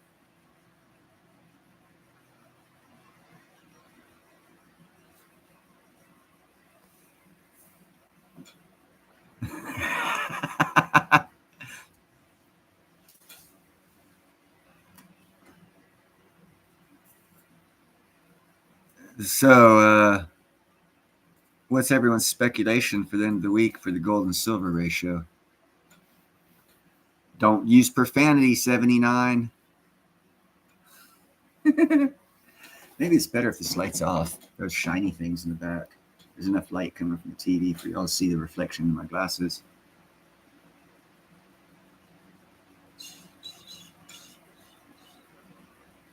Doing SOS. So any subjects you guys want to discuss, talk about, theorize about? Ooh, what do you think about space mining now after that live stream I did a couple days? There's already a guy in space next by, was it 2026? He's going to be bringing back $60 million worth of platinum from an asteroid. Just like I've been telling you guys. And next year, someone's going to be bringing it back. Imagine if you'd invested in that company. And there's still a great investment opportunity. A lot of companies are going to be doing it. And what that also is a tell is if they're already going for outer space for platinum, why? We just had another platinum mine fixing to open up in Canada. Why are they already future forecasting a shortage of PGM metals? Could it be because Neil told you that new technology is going to use a lot more platinum group metals, mostly platinum and osmium and iridium? Because if you think that's right, you're right. I've been telling you guys about it for a while.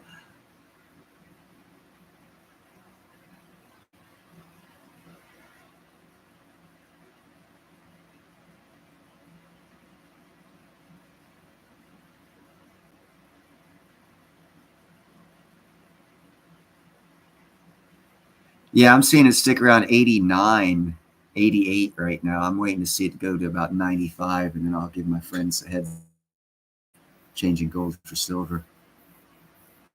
And maybe I'm screwing up by waiting for it to get that long, but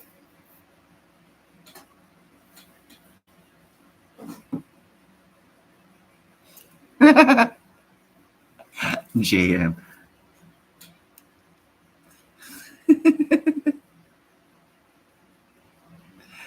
No, people have gone to space. I'm sorry. For you crypto people, who knows what happened with that one crypto guy that wanted to sell all of his crypto, all of his XRP, or excuse me, all of his Ripple shares all at once, and it totaled over $2 billion, and it about tanked Ripple. And they finally took him to court and made a deal where he could sell his shit over time. He got like 2.3 billion when he sold off Ripple. Any of you crypto guys remember that? Well, you know what he's doing with his 2.3 billion? I did a video on it. He's building a privately owned international space station. Actively already got a couple pieces up in the sky where we don't go. But a crypto guy is there. Yeah, I knew you'd remember, Gerald. And that guy, it's like Boras or something like that is the name of his company. He's building a private international space station. So he took his crypto money. He's building a private space station to make more money. Or he's stupid and got lucky with Ripple. I'm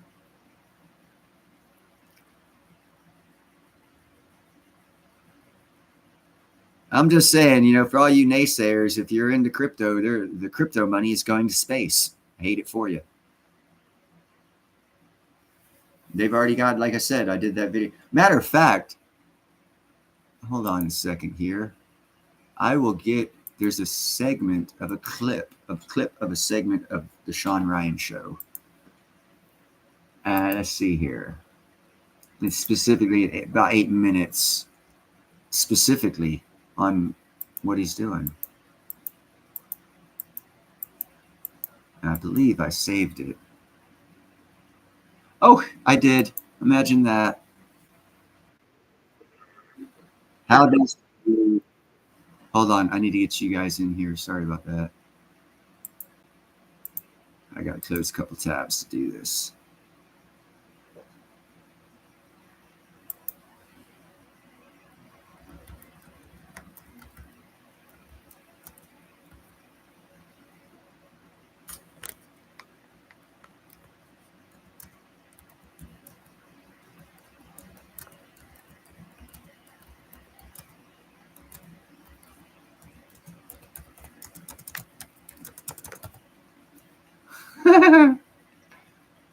Sorry, I had to type out a response. I didn't want to say it to her. And yeah, I'm messing with her. Get the metals inside of it. We'll essentially crash into it at about 1 meter a second. Does it have like an arm that comes out to... No. Hey, we launch one at a time right now. What if we bought an entire Falcon 9? We could fit about 20 spacecraft on it. We can dominate the mineral supply chain. So if you're successful in this, will U.S. become the leader in platinum? That's how I become the alien emperor. How are you actually going to extract metals from the asteroids? This is a fun one to talk about, right? Yeah. So the trick of an asteroid is when I get there, and let's let's use a random number that's pretty simple for everybody to understand. Understanding this is like not what we're going to run into, but let's say the asteroid is 1% platinum group metals. That means it's 99% shit that's not worth a lot of money.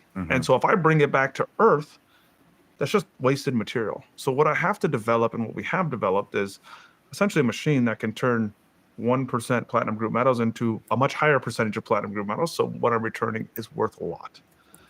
You may have seen, actually, there was a pretty famous article that came out, I think about 3 years ago right now, and it said there's 100 quadrillion, million, whatever bajillion dollar asteroid out there in the world. It was referring to that asteroid Psyche 16 that I talk about, saying it. And the fallacy with that article is it was just calculating the iron content on Psyche.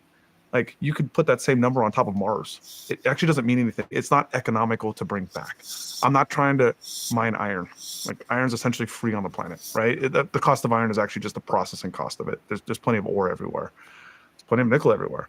The thing we want to bring back is platinum. So the way we do it is, first off, we have to land on an asteroid. Now, the trick to landing on an asteroid for us is these are primarily iron, right? They're M-type asteroids are iron nickel asteroids, which means they should be magnetic. So the way we land on it is, or I should say more dock with it. I mean, try to imagine this, Sean, is at the biggest size, these are 400 meters in diameter, which in relative terms means they're tiny as shit in space. Like, there's really no gravity here. You're not landing. We can't even really go into orbit around these asteroids. We almost dock with them like you would dock with the International Space Station. And we use magnets to stick to them. That's how we attach ourselves to the asteroids. There's an East station that did a really complicated way to try to hooks, and it was pretty cool. And they spent a lot of money, I think about $1 billion trying to figure it out. And it kind of worked. I mean, they were able to do it, but it was a little bit fraught with air. I don't think as a startup, I have any other way to land on an asteroid other than to magnetically attach to it. Landing on a piece of dirt or a rubble pile in space that is really small like this is next to impossible, or I'm just not smart enough to figure it out for the capital we have. So we land on it. And then how close do you have to get to it for the magnets to? It's pretty close. I mean, we have to touch the surface, right? We got to touch it. So we'll essentially crash into it at about 1 meter a second. That's the upper limit of velocity we'll have when we intercept the asteroid. So if you think about it, that's not slow, especially when you think about space hardware and how slow we usually go on space stuff. What's up, Silver? It's a pretty low impact that we hit the asteroid with to attach to it. That's what we build the system for. And then what we do is we use a laser system. So we use a laser system to asteroid. We remove the material. So we're removing iron, nickel, and platinum group metals. And then using that same philosophy that iron is magnetic and the platinum group metals are not, we essentially use magnets to reject the iron. And we keep the platinum group metals inside the spacecraft. It's a pretty simple approach to do it. Now keep in mind, I'm 10 million miles away and I'm a startup. If I start coming out and we got conveyor belts and it's just not going to happen. I mean, if you look at any spacecraft, they're hard enough to fly when shit isn't moving. And then when you start to add mechatronics to it, they're next to impossible, right? I mean, look at the arm that we developed that not we actually, Canada did, MDA on the space shuttle. That was a huge undertaking to get 2 actuators to work correctly. It's really hard to do that in space. So we just can't do it. I don't want to have the team. Keeping it simple is one of the biggest philosophies we have at the company. And so we'll store that, and then we just essentially launch the spacecraft back at Earth. There's nothing special here. We crash into the atmosphere, use a heat shield to burn off kinetic energy, and recover the material. In fact, the really cool thing about a spacecraft that's just mining and doesn't do any scientific exploration is I don't have to have all these weird constraints. It doesn't have to land nicely, right? It doesn't have to have nice parachutes that come out to slow you down really slow so I don't hurt my precious cargo. In fact, I don't think we're going to use parachutes. What we're probably going to use is, if you remember when you were a kid and you would launch little model rockets and then have streamers, probably just going to use a streamer to slow it down enough so that when it impacts the ground, the metal is recoverable. And being able to remove those constraints of scientific instrumentation and value collection from it really opens up the envelope here. This guy's so smart. One thing that's a little bit crazy that I don't think a lot of people realize, you may not as well, as we've already mined asteroids before. We have? The Japanese, JAXA, has done this twice, and NASA has done it once. Yep. So the Japanese did it with a mission called Hayabusa 1 and Hayabusa 2. They both went out to asteroids, took samples from them, and brought it back to Earth. And Osiris Rex went out to an asteroid called Bennu which is how we really found out about these rubble piles, right? Bennu was a really cool asteroid. I think it was about a kilometer and a half in size. And it was just a whole bunch of essentially little particles stuck together with static electricity. I did a show on So if you ever watched the landing of Osiris-Rex, or landing, I call it landing because they didn't really land. They just like sunk into the surface. And then this is where NASA does extremely good job, and I don't think anybody else can do it to this level. They thought it was fucking solid. They go to land and they start sinking into the surface, but they had thought through this and had a theory that it wasn't solid. What could we do? And we're actually able to like not just destroy the spacecraft by going into some random dirt. They backed up, they went around it, they rethought about it, and were able to still grab a sample and complete the mission. Osiris-Rex returned a sample about a year ago now. That came back in a small capsule to be recovered. I think we recently opened it up. It was really difficult for us to open for some reason. But so we understand the physics to all this. There isn't some like physics barrier we have to get past to mine an asteroid. This is simply, can we do it cheaper and economically to make it work? No kidding. Wow. So how does the satellite actually get the metals inside of it? I mean, I get the magnetism, pushing the iron and all the other shit away. Does it have like an arm that comes out to? No, in fact, the metal and the way we do it with ring magnets is the platinum group metals flow up through the middle of the spacecraft and essentially are trapped in a very small mylar bag. This isn't a lot of volume to bring back, right? If you think about it, platinum group metals are some of the most densest elements on Earth. It's 1/3 of a meter cubed. It's not a big amount of material. So did you say it's 1,000 kg? 1,000 kg is 1/3 of a meter cubed of PGMs. It's not a lot of volume. That's it? Pretty small. The shit's really dense. That's why it's worth a lot of money, right? It's And that little bit is worth over $60 million every time he shoots one back to the Earth. He'll be collecting cha-ching, cha-ching, cha-ching, and it is only going to cost him $10 to $15 million to do it. So he's going to make $45 million off of each satellite that gets launched, and he can launch 10 of them in one of Elon's rockets. So he can actually make more profit margin than that. What do you think his stock is going to be worth? It's a very dense element that we're going after, these 6 elements. So it kind of works out perfectly to be the first one we bring back. And then obviously, Sean, as we look at it, like platinum is where we're starting. As prices change, as we're able to lower spacecraft, as we start thinking about things like, hey, we launch one at a time right now. What if we bought an entire Falcon 9? We could fit about 20 spacecraft on it. What if we bought an entire Starship? We could fit, I don't know how many, but I'm sure it's a shitload of spacecraft on it, right? And like, as these technologies advance and we get lower cost into space, we can do a lot more for cheaper. And then other metals start to meet that price threshold, right? You have indium. You have indium. Indium is an element that's in pretty high concentration on these metal asteroids. We have quite a few of the rare elements on these metal asteroids. You can look at nickel, you can look at iron, you can look at cobalt, right? You can look at these different elements and see when do they hit the price threshold where it makes sense to actually bring them back. And if you're targeting asteroids that take 2 years or less to get to, so you're looking at about roughly 4 years. Correct? No, 2 years or less round trip. Round trip. 2 years or less round trip. All the asteroids we keep on the board, 9 months or less to get to. 3 months to mine them, and a year to come back. It's always a little bit longer to come back because we're heavier and we leave slowly. So yeah, 2 years round trip is what we look at. That's what we cap it at. Why do you months? Why does it take 3 months? That is what. So anytime you're going to build a system like this, I got to give the team constraints, right? I got to say, like, it's really easy. Base mining system. It's a linear trade between time and power. So when I say we have 3 kilowatts on the spacecraft, and we have 3 months, you now know how much material you have to remove. It's really easy to say, oh, we have 3 kilowatts. Well, I could use known techniques that work really well and just sit there for 10 years. But then I got to build a spacecraft that can last in space for 10 plus years. That's actually really hard to do. So I've given the team the constraint of 3 kilowatts, 3 months. It's a pretty arbitrary constraint, Sean. I'm not gonna say like there's a whole bunch of science that goes into it. What there is science that goes into is the 2 years or less. And that has to do with radiation tolerance of the spacecraft, right? The electronics on board can only handle so much radiation before they will start to fail at high rates. And that high rate failure in our spacecraft will start to happen around the 3-year mark with what we sure in 2 years we're back on Earth and safe, and then all the components can fail once we're back on the ground. Right on. Will you be able to reuse these or rebuild them? Absolutely not. No, we have no plans to reuse them. Okay. I mean, we're gonna fucking crash land them, right? Like keeping them light, keeping them cheap is pretty important to us at this point in time. And the economic use case for satellites at that scale that can be reusable is extremely difficult to make work, I think, if not impossible. I think when you start looking at Starship level reusability in these kind of massive structures, sure, you can talk about massive reusability when you're putting a lot of CapEx into one of these projects. The reality is, man, I'm not Elon Musk. I don't have, $50 billion behind me I can just dump into one of these. I have to think really economical at the beginning. And like part of this is having the economic constraint as well. If we had unlimited money, we know how to mine an asteroid. It's called Osiris Rex. It costs $1.2 billion. It's really easy to iterate to that works. That's a solution. It's not an economical business though. We have to think cheap. We have to think light, and we have to make those trades all the time of like cost is in every trade study we do. And it's not a common thing for engineers to see. Most engineers are like, oh, what's the feature? What's the requirement? How much do I get out of this? But like cost is a big part of what we look at on every spacecraft build we do. Mm-hmm. Mm-hmm.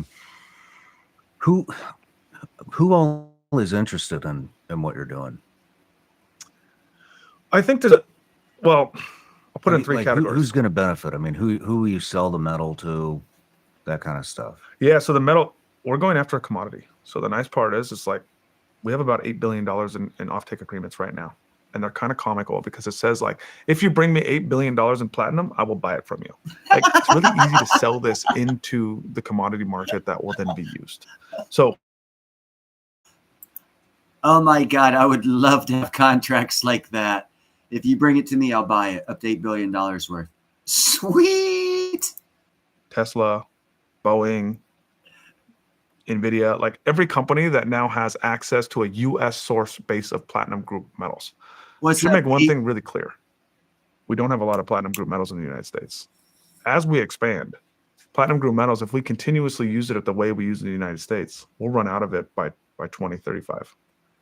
Now, the reality is globalization on the world, that's not how it works. And we come up with these deals and, half of this is like us posturing to other countries. And we've even seen this with rare earth, right? So, I mean, if you follow the news, it's like every other day, China is giving us rare earths or they're not. And I can't really keep track. And we keep negotiating back and forth. It's like, this is how economies work. And this is actually a really beneficial way for economies to work. The next wave of this will be in platinum group metals. It's probably one of the most dangerous things that I foresee that we're coming up against because it's one of the critical building blocks to what we do. And the United States doesn't have any. So if you do this, I mean, how many other platinum mines are there in the world? Is there a ton of them, or is there not very many? There's a whole plethora of them in South Africa. Mm-hmm. There's quite a bit in Russia. China has a couple. I don't know the exact number though, but there's quite a few of them. Well, so if you're successful in this, will U.S. become the leader in platinum? U.S. will become dominant in platinum. In fact, I'm going to say this differently. 3% of global carbon emissions are caused by platinum group metal mining alone because it's so deep, right? Because it's so deep, it's so hard to access, it requires so much to get it out. What if I told you a story of the future where we provide it from space at a fraction of the carbon cost to the point where platinum group metal mining on the planet becomes banned? That's what I think the future holds for mining, especially on these critical elements. It's like as soon as we can show that there's an economically feasible, reliable way to secure minerals from space, Earth-based mining becomes regulated out of existence. And so what Astroforge can become one day is one of the first regulated monopolies, right? We can dominate the mineral supply chain and also have laws in place where nobody else can dominate it. That's how I become the alien emperor. No matter where you're watching Sean Ryan Show from, if you get anything out of this, please like, comment, subscribe, and most importantly, share this everywhere you possibly can. I had to get that last part in because he deserved to say all that about his show. It's a good show. Actually, it's not oxygen, it's your eyeballs. And the light that our eyeballs sees is the rainbow color. We don't see infrared, which is just outside of the one side of the rainbow colors, and infravision, infrared and ultravision. Ultravision, one of the two. It's the other spectrum of the rainbow. Our visual optic nerves only perceive those color ones. They don't see the infrared or ultraviolet. Ultraviolet is what it is. So it's our eyes. We can only perceive it as blue because that's what our eyes see it as. Other animals don't see it as blue. So in our reality, it's blue. But if you go to space and look down, you see it's, you know, the color of the ground and the water. It's not the sky. So, and if you're using SpaceX, not SpaceX, what's that one service he has? Oh, what is it? All the satellites always fall that he keeps sending up. Starlink. Yeah. That's out in space. You can actually see them fall. There'll be like 26 of them. It'll be like you'll think it's, if you're lucky enough to have them fall out above your head, it'll look like about 26 shooting stars, but it's actually Starlink falling because they're in low Earth orbit and they don't have engines to keep them up there. And he figured out the cost analysis of shipping them up there and just letting them fall and keep reproducing them. It's so damn cheap to do so. He'll let them fall after a year, 6, 8, 12 months, and it's cheaper just to send new ones up. Wow, space travel's gotten cheap. So yeah, there's a lot of things that are going to be possible. Sorry I haven't kept up with chat. Oh, thank you, War Ultraviolet. Yeah. How do they get through the firmament? I don't know. I'm not an expert in traveling through vacuums. I do know that everything reacts differently. And that's where asteroid mining's actually, as the gentleman said, they're going to use magnets to separate all the non-magnetic material from the platinum group metals and then extract what's not magnetic and use the magnets to shoot out the particulates. So there's no moving parts. I mean, it's pure freaking science that you can use on Earth. He's just sending it up space, and because of Elon Musk's SpaceX, it's now 90% cheaper to send something up in a payload that other people are buying into, which makes it even cheaper because the payload is 90% cheaper. You got 10 people buying into that payload, 10 companies can 10 anything, then your expense is 1% of what it was 5 years ago to send something up in space. Business opportunity.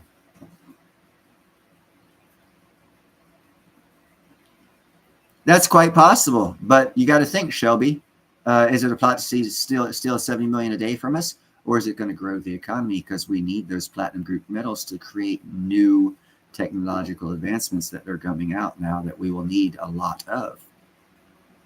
And it's an expansion of the economy and bringing in critical minerals or metals that are not a lot of them on Earth. Like you said, 1,000 kilograms, small box because it's so heavy. And I've done a show on it too. It's like one Olympic-sized swimming pool, no, regular-sized swimming pool of platinum on the Earth compared to 50,000 fucking swimming pools full of gold. 79, you are so slow. You're just now starting to work. McFly, you should have worried about that when you first saw me. You're like, but I get it. You're slow. You'll catch on. I'm crazy, like a fox.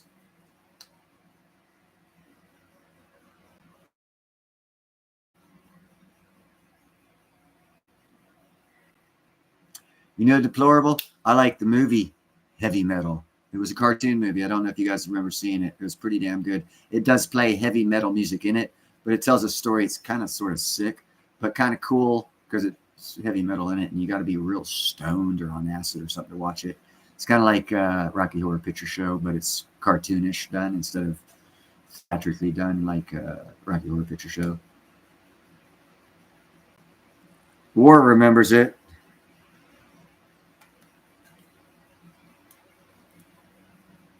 What the hell?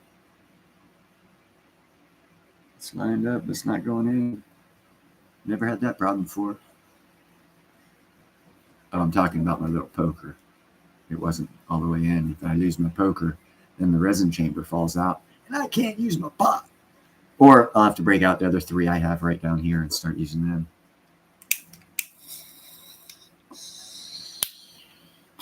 backups to my backups to my backups. 3 is 2. I have 4. So I have 3. Prepper.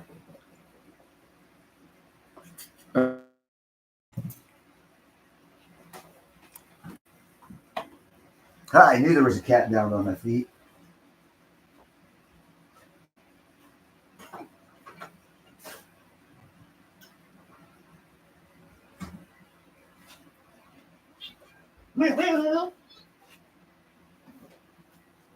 Hey, don't swat at my feet. I don't have shoes on. Sorry, I gotta make some tea. Gotta have the light on. You've seen Heavy Metal Deplorable? Yeah, it's a good movie. I've seen it a couple times. I think it came out late 70s, early 80s. That is a good song, 79.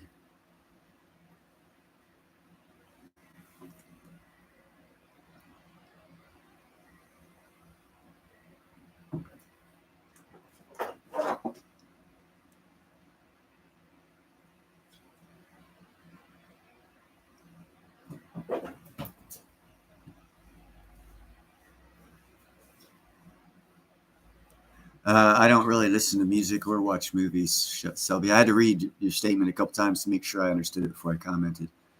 Because I'm not on StreamYard. I can't highlight your comment to talk about it.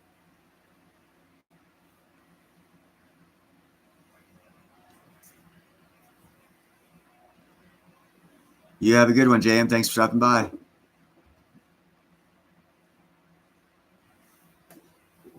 But yeah, I hope that some of the stuff I brought to you was entertaining, enlightening, and possibly new information for you guys. That's why I do these streams. Live long and prosper. And if you know anyone wants a crystallized osmium nose ring, since Nickel's not having much luck. Oh, we'll talk about JM, sure. Yeah, since he about him, 79.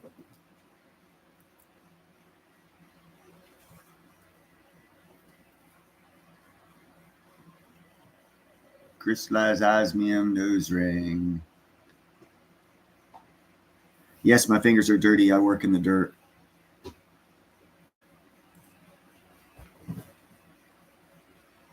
And it's still in the original box.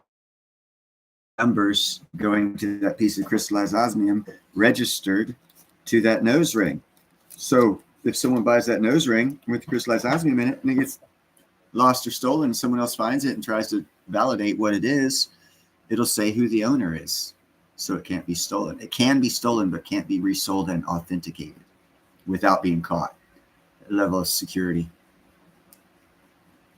Central Time. So it's 11 o'clock where you're at, Shelby.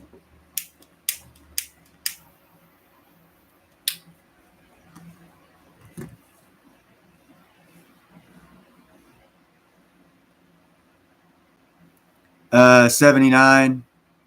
I'm sure he did.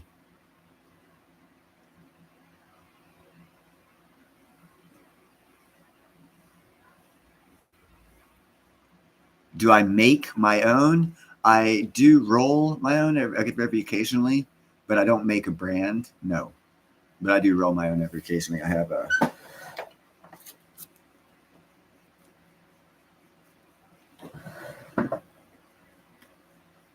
And it's not for joints. I don't smoke joints. It's pretty much all you need to say, Gerald. It explains their thought process of economics. Like I said, abalone shells are actually worth more than certain goldbacks. Actually, a lot more.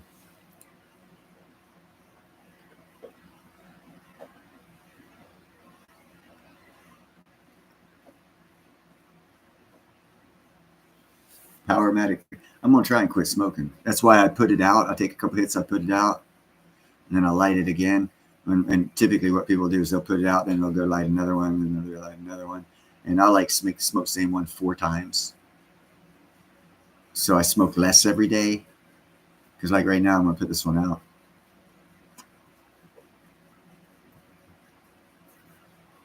and save it for another 2 hits later. And that way I don't have to keep relighting cigarettes because they're too expensive. I don't know Silver Dragon, so I can't comment on him one way or another. I only saw him on that one show, and I threw in what I know about how to make money with precious metals. And a lot of people don't understand how you can make money on precious metals, actually get free gold. But if you understand it, understanding different things. That's all. Level of understanding.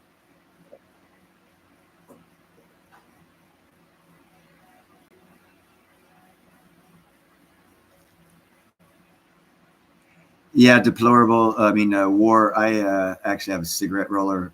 A friend of mine has it right now because I don't roll my own that often. But when I do, I use a cigarette roller because I can't roll for callous, man. You think these hands can roll a cigarette? I've ripped the paper.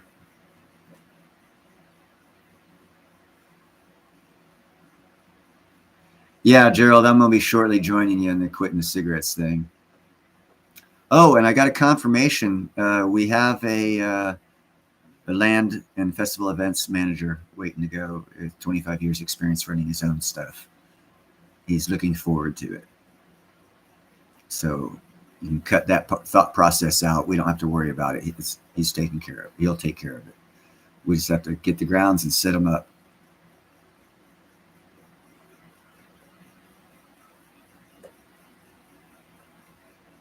Yeah, or if you got, sometimes life happens. You have a hard one. You got to work hard, and your fingers suffer, and that's that. Some things you just can't do successfully. Imagine if I took a bath and soaked my hands underwater the whole time. They might be soft enough at that point in time to be able to successfully roll a good cigarette or joint, but they would dry up shortly thereafter. And putting lotion. It's a chemical. I don't smoke chemicals. Why the hell would I? I try not to put them on my body. As a matter of fact, when I do take baths, I use Epsom salt and baking soda because it pulls heavy metals out of your body. Heavy metals such as what used to be a lot of aluminum in underarm deodorants that used to cause women to have autism. It pulls all that stuff out. So I do that quite frequently. So I don't add chemicals to my body. I do have natural oils I will use and yeah, right, 79. If I ever do truly if I have a special occasion I have to go do, and I have to have nice, proper business person hands.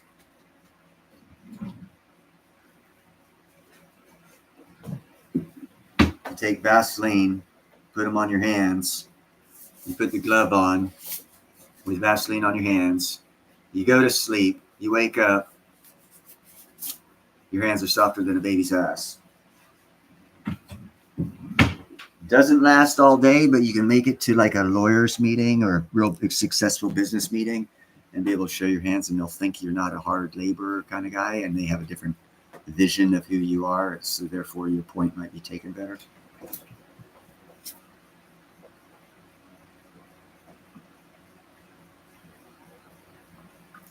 Oh, I stay away from cocaine, bro. It does nothing for me.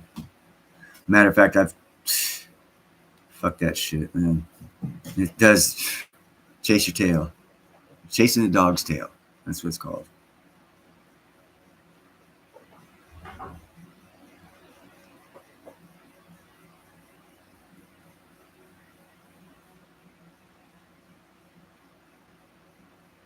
Oh, there you go, Silver Shelby. Yeah, I can tell you're a worker that's had to be. You had to be somewhere special, and they didn't want you to look the way you look, so you had to change overnight. It can be done.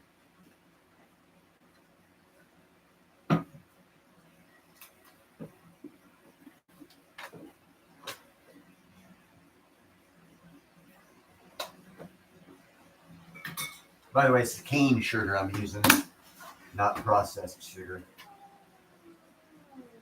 Hey, no fighting. What are you doing on my foot? Whoa! Did you see that guy jump? That was cool. If not, rewind. Not adding cinnamon this time, but I do add honey. Manna from heaven. Google what eating natural honey for 30 days does for your body. And these cats are getting a little rascality. And this little booger is jumping up in the air, attacking things. This is the jump up in the air attacker guy. Rascal. So I'm putting on my slippers in case they go for my feet.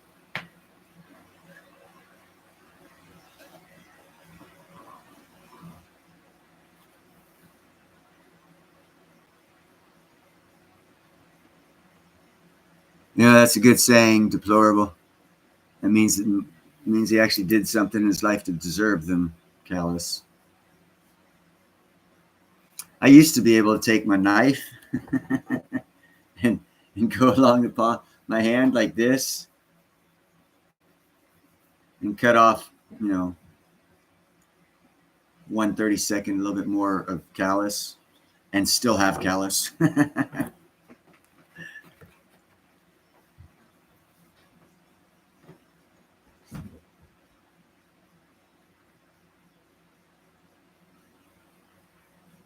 17 inside.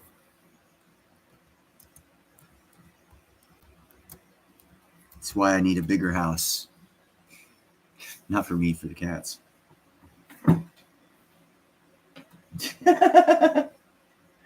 Hey, play nice. You should have seen that one of the older cats was jumping on one of the younger cats. Yeah, not only is abalone shells going to be worth a lot of money, I'm thinking that people are going to ditch the dollar and go with kitty cats for value. So I think I got probably like $17 million worth of value here if it goes my way.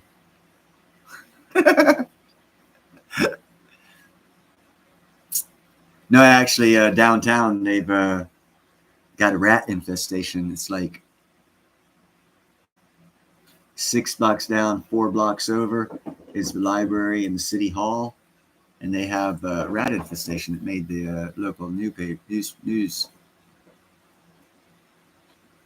And everyone around here is like, we don't have no rats. And I'm like, no shit, motherfuckers. There's 25 outdoor cats. Do you think a mouse or a rat would stand a chance around here? They all scooted down to City Hall. You go to City Hall, and you see rats jumping before they mow the lawn. They'll let the lawn get big. You'll see rats jumping across the lawn at City Hall. I think it's funny as shit. It's the funniest thing. But yet, like I said, 4 blocks over, 6 blocks up, we have no rats. And why do we have no rats? The reason why we have no rats, human rats, or regular rodent rats in my area, it's because it's my area. I take care of all the rodents, human and 4-legged ones. That's why I like living in the same area for a good long time. I knew if I was going to move into a city in a low income area, I was going to have to take it over. Because where I lived before I came here was a high income area. I didn't have to worry about it. Everyone was like, why would we steal? We've got multi-millions. Yeah, your stealing's different than the stealing I'm worried about. Your financier, you steal paperwork. I'm worried about people stealing the physical shit.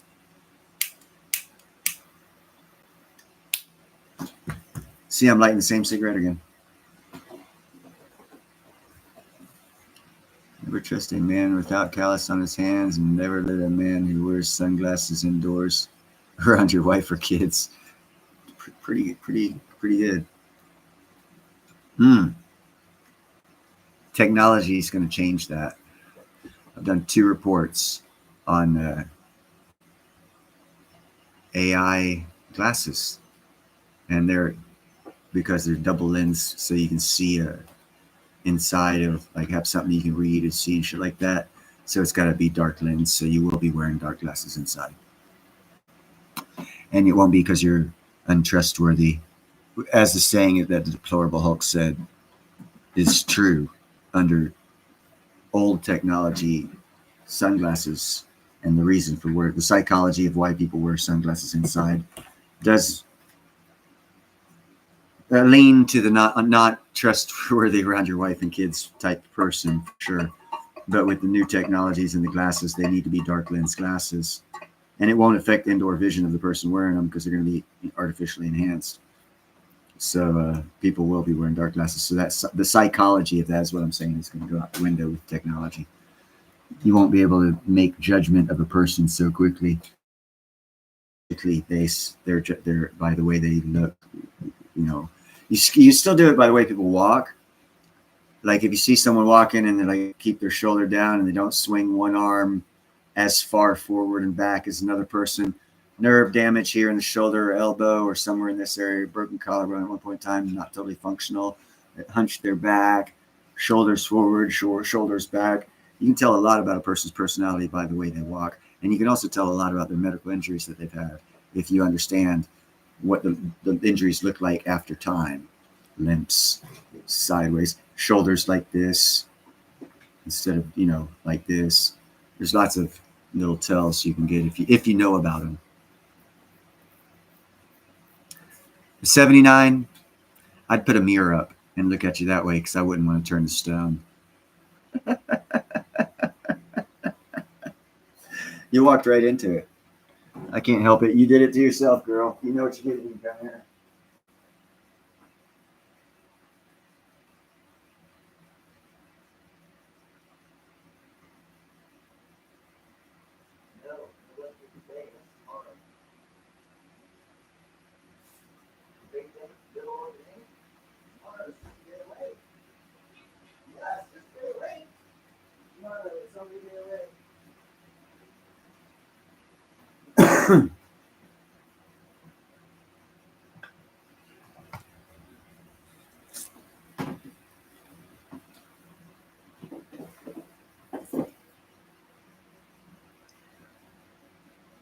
Okay. You can call people a douche, but I'll probably be getting a set of those glasses that will look similar to these ones that don't look like that type, but I want them for recording visual and audio.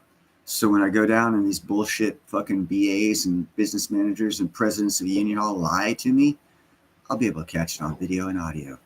And I'm going to sew boom up their butt. That's why I want them.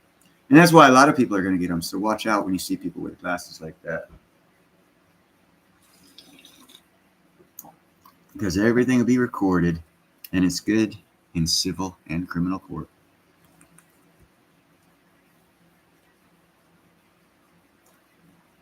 Who won, Silver?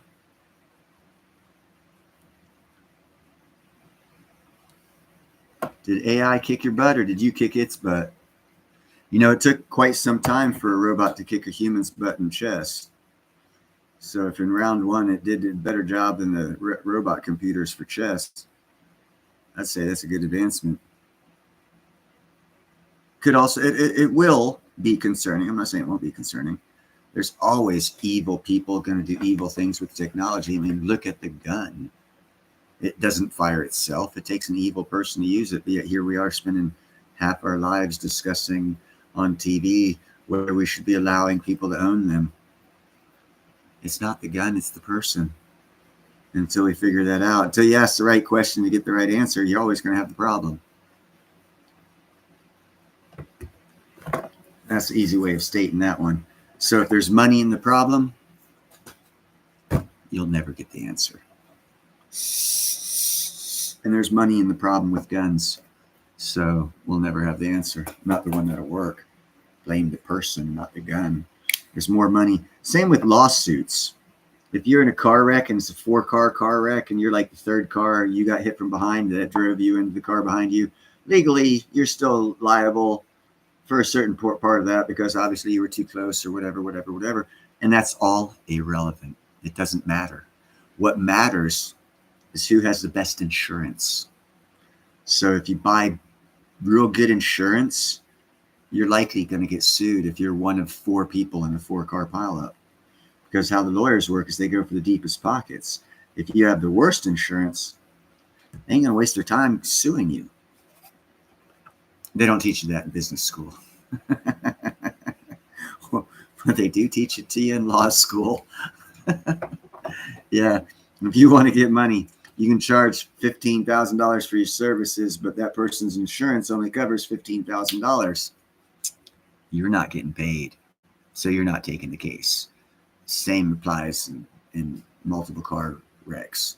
The one with the best insurance. If you make sure there's a Mercedes or a BMW in the 4-car or 5-car pileup, because they're going to get sued because they got the better insurance that pays out more and has more money to divvy into before you have to go to actual court in front of the jury and try and get more money.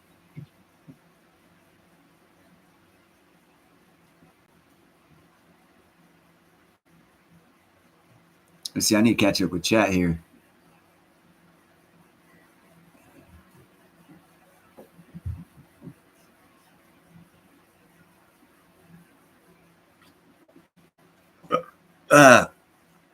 Money, Russia, and World War I. Good combination. You ought to look at Germany, England in World War I. I did a video. The Windsors are actually the German royalty, and they changed their name to Windsor because World War I was a family feud.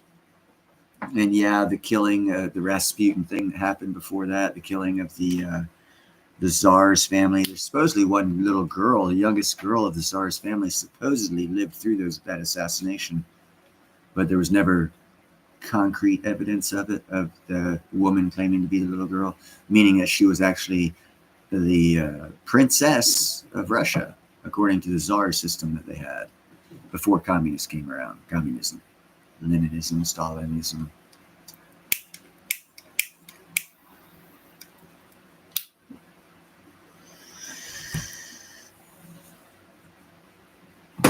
They used to be run. Russia was run up until, I think, please correct me, I'm not 100% sure on this, and it sounds like you're more up to a date on me. 1913, 1914 was when the Tsars were murdered. I'll have to Google it. I'm not 100% sure, and I don't want to put out false information.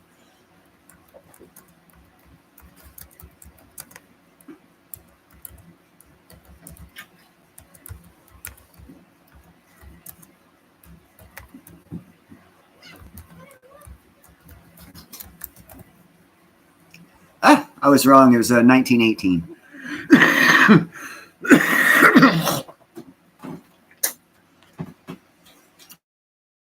Right, yeah. As a matter of fact, it was the cause of World War I, or the reason that Russia got into it. No, Germany actually did kill him. Pretty much.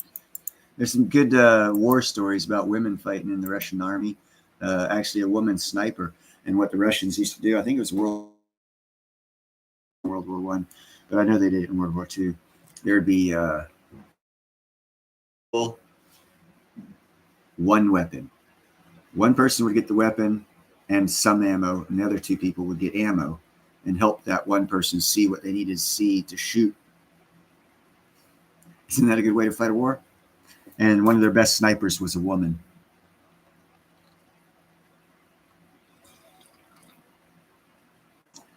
I hope he does. We need mental institutions because I'm tired.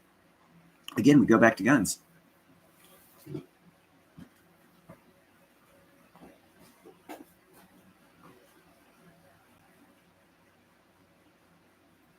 Every live stream I've ever done where you see my room, no one's commented. That's a shotgun. It's never fired itself. In the 3 years I've had it on TV, it's never jumped down and shot somebody. It's never moved. You want to know why? Because no humans moved it. So until we realize that the human is the issue with the guns, which means mental problems, we're going to have problems with guns. You know, there's money in attacking the wrong problem or causing the wrong problem. Because I believe Reagan started the diminishing of mental illness health in America. And Obama totally freaking gutted it when he took homosexuality out of being called a mental disease and calling it normal. It's normal for us to go through elementary school and be interjected with transgender plays. I remember in second grade, no, I don't remember. So that would mean it's not normal. My dad, he didn't remember in second grade that happening. My grandfather didn't remember in second grade happening. Only after Obama passed the law making homosexuality not a mental disease did our kids come home and say, hey, I just saw a transsexual movie. It was pretty cool. Guy was getting on it, man. I kind of like that, Dad. Son, you're in first grade. What the? You know? It's because they changed the rules and no one was watching. I just told you the rule change. I told you who did the rule change. Why did Mr. Obama, if he's not a homosexual, want to change the labeling of homosexuals from a mental disease to, no, it's not a mental disease? You know, we all have our own answers.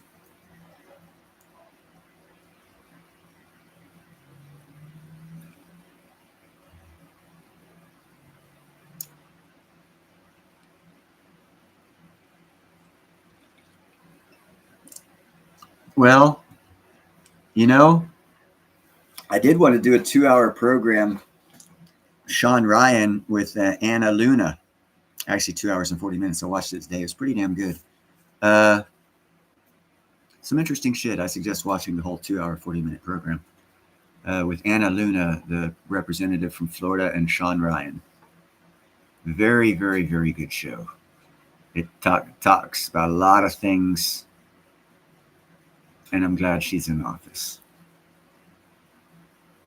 Oh, Silver, bro, you ain't telling me nothing, bro. I appreciate you mentioning that. Yeah, and also 1913 was the start of income tax, and it funds the Federal Reserve because it's a debt-run system. You have to have money to start the debt, so they charge America income tax as of 1913 to fund the Federal Reserve. That's why when that evil, hateful guy who's going to neo-Nazi and kill America said he wanted to get rid of the Internal Revenue Service, I knew he was serious about wanting to get rid of the Fed.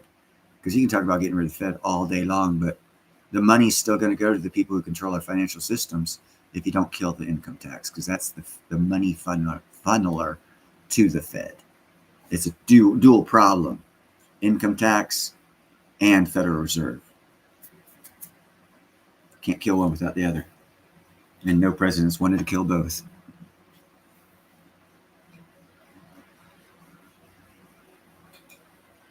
Also, another thing that came out in 1908, here's one for you, Silver Shelby, since you brought up the Rothschilds. Rothschilds, at the time, the head leader of the House at that time in 1908, had his personal lawyer go to Congress and write the law on what medicine is in America. And they took out natural and holistic medicine are not medicines. It's chronic diseases are considered medicine in America, according to the 1908 standard that started medical colleges and training doctors, which the Rothschilds also did. Then they got into insurance, paying those doctors. The similarity of all these things, three things, is they all get funded by the taxpayer, and the Rothschilds make all the money. Just in case you didn't know. They're not the worst offenders, by the way. They're like 4th or 5th down the line. They're the distraction family. There's families out there worth a lot more than the Rothschilds. A lot more. You don't know their names because they don't advertise.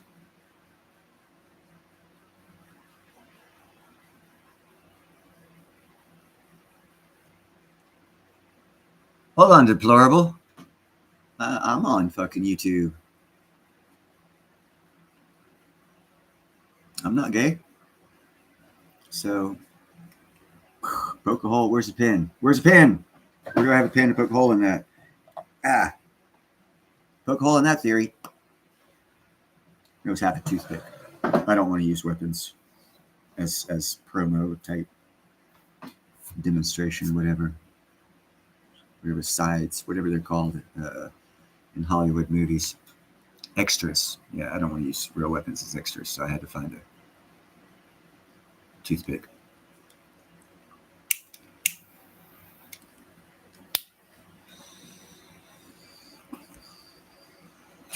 All right, I'm going to end the stream, guys. I thank everyone for showing up. And we're out of things to talk about. I hope you enjoyed the videos I showed and got some interesting information from them. Yeah, digital economy is going to be overlaid in our economy until it's accepted 25, 30 years, and then we'll go to a callback system. You guys have a great one. Bye-bye. Peace out.